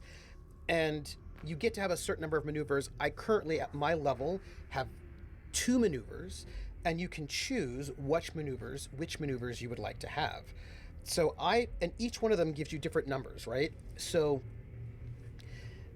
solid belting is if you get a 1 and a 2, then that's 1d6 plus 2 damage, which is pretty good, but it's harder to get a 1 or a 2. It's harder to move into it. So the ones that are in the middle, like a 3-3, which is the bludgeon, only does 1d6, right? But it's much easier to shift into a 3-3 than it is a 1-1 or a 6-6. And I've got the drubbing, which is a 6-4, and I have the... What's my other one? Batter. So drubbing is 6+, and I have batter, which is this one here, the 3-2 d6 plus 4, because I have one level 1 maneuver, one level 2 maneuver, and I wanted to make sure that my maneuvers didn't overlap each other so much, so that if I couldn't make one, I might be able to make the other. So you have choices about what things you want. By the way, I just realized I have a throwing axe. I could have been using my throwing axe this whole time. I didn't realize I have a throwing axe in my inventory, but now I know. We'll use that next time. We'll like kill some. We'll throw axes at people. That's fine, right? So that as you level up, you can pick up these different maneuvers which will do more damage, and you can sort of pick really good like number spreads for yourself. And you also increase your you get more shifts that you can use to move things around, right? So that's pretty cool. So, and then we can also like, we have this, it's got a lot of different things like lock picks. You can like mess with things. So that's pretty cool. And I did want to show you something else so that you can see it. Where was it? Where is our experience points? Oh, because we are currently at, here we go. Let me see if this works well, because it might. I don't know. I cannot say for 100% certain. Okay, here we are, but I would like that to be a bit bigger. That's fine. Here we go. So here's our experience points table. Woo. Hello. Get bigger. Woo. There we go. So we are currently level 4. And so we have 2 maneuvers, and the max level of those maneuvers is level 2. Once we hit 2,000 experience points, and we are not there yet, we currently have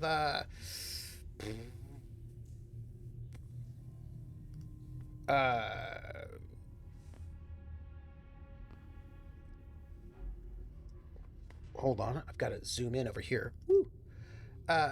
We currently have 1,614 experience points, which means we only need like 400 more experience points, a little bit less than 400, and then we get to move up to the next level. And when we level up, we won't get any new maneuvers, but we'll get one more shift, which gives us, and each shift lets you change the die by one number, one of the dies by one number. We will get one more discipline, which helps us with things like casting spells and scrolls and things like that. And we don't change our precision, but we get more XP. So I'm very excited about getting us to level 5, because I feel like we're going to need it, because those creatures get worse and worse over time. They get more and more dangerous as we go. For example, I will just show you an example, just so you get like a, you know, a thing. So here we are on our map, you know, just hanging out. Let me see. Let me grab a level 1 creature. Oops, that's not what I wanted. Let me just like grab a level 1 creature. Let's grab, I don't know, this. So here is an infernal monk. It's a level 1 creature, right? And let me make this big for you. Woo. Too big. Too big. Here we go. A level 1 infernal monk. You notice they've got like 6 hit points, or with 15 XP. They only have 1 shift, right? Not so bad, not so bad. But I have not made tokens for them yet, but I do believe, I've not added them. Sorry. I've not added them, but I can show you. I can get you there. So I have not made the cards for the level 10 monsters, because, you know, I have not gotten to level 10 yet. I got the level 4 monsters. That's what I've got. But I can show you just a level 10. Let's see what one of them might look like, you know. So here we go. How about this? How about if we just look at a level 10? The Bloodlord, for example.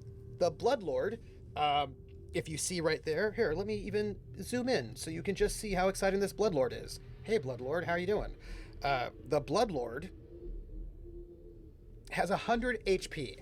It's worth 4,000 XP, has 4 shift, has defense on 1s, 2s, 3s, 4s, 5s, and 6s on the first die, which means no matter what it is you roll on your first die, it is going to go and deflect 7 damage. Just automatically. There's no way around that one. Unless you get like a critical success. And its attacks, it's got Burning Veins on a 1/3, which is 3d6 plus 5 damage, and a Blood Whip on a 3/1, which is 3d6 plus 6 damage. That's bad. The Bloodlord draws their power from the very presence of blood. Channeling Murataini and metamorphic magic, they help transform the fiends in the dungeon into more powerful beasts. Yeah, so that's bad. But that's what we're looking at when we get to level 10. So they just get worse. You know, they just get worse as you dig deeper into the dungeon. But you know, we'll be fine. I guess we'll be fine. As long as we can. Look, this is old school, very old school, just like in the old school days. You want to try to keep your level up with the level of the dungeon, right? Those of you who are old enough know. Those of you who aren't old enough don't know. But AD&D 1E. Basic D&D back in the day, there was no challenge rating. They weren't like, oh, this is the challenge rating. There was just basically, in level 1 of a dungeon, you're going to find level 1 creatures. In level 2 of a dungeon, you'll find level 2 creatures, for the most part. Level 3 creatures. And sometimes, and if you were a first level character, you probably don't want to go into level 2 until after you level up, because they'll probably kill you. Sometimes, if you're level 1 and you're hanging out in that first level of the dungeon, you'll find a secret passageway which will take you directly down to level 5. I would not recommend going down there, because you don't want to fight level 5 creatures, because they will kill you. I mean, that's just how that is. You know what I mean? Like, I mean, I don't know, maybe if you're a thief, you can like sneak around, grab some treasure, then leave without being caught, but I'm just going to tell you, bad idea. The next challenge level was that challenge to survive to the next level. It was true. All right, my friends, I want to say thank you so much for being here. I had such a good time. A little bit of a dungeon crawl is always a good time. I appreciate it. And we haven't done Testaklees in a while. And I really enjoy the map making thing. And I love how when you look at the map, it tells you what happened. I've got to make a map for that last one and post it all for you all, because you have to see it. But let's do our outros, shall we? Because I want to do it. Also, I really want to go and find out what happens with our Testaklees after this, because Testaklees has got more of this dungeon. My goal is, this is my goal, I want you to know, my goal is to finish level 4 before we start our Traveler combat boot camp. And I think we can. I think we can clear out level 4. So let me see if we have any messages that I should read out. Let's see. It turns out we did. We had some raids. Thank you, raiders who came in. Thank you all. Hey, everybody here. Thank you all for being kind and giving us some excitement here. We got some lovely resubs.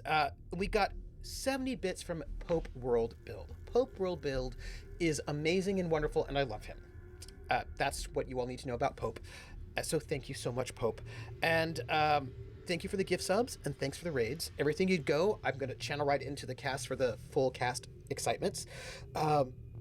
House of Dreams loved all the Conan and the other pop culture references, as did I. Look, we're just going to be ridiculous. I do need to get a helmet, though. Like, I need to get a real picked sort of helmet. I'm going to find one. I should have gotten one last time, but I'm going to get one. I hope I can get one by the time we start next week. We shall see, because I really want a helmet. I know exactly the helmet that I want. I'm going to go looking for one. I know what I want. I'm going to find it. So, I don't know what Trick or Treat is up to, but, you know, we'll be making some maps. Let me see, what can I tell you? Besides the fact that I think you all are great.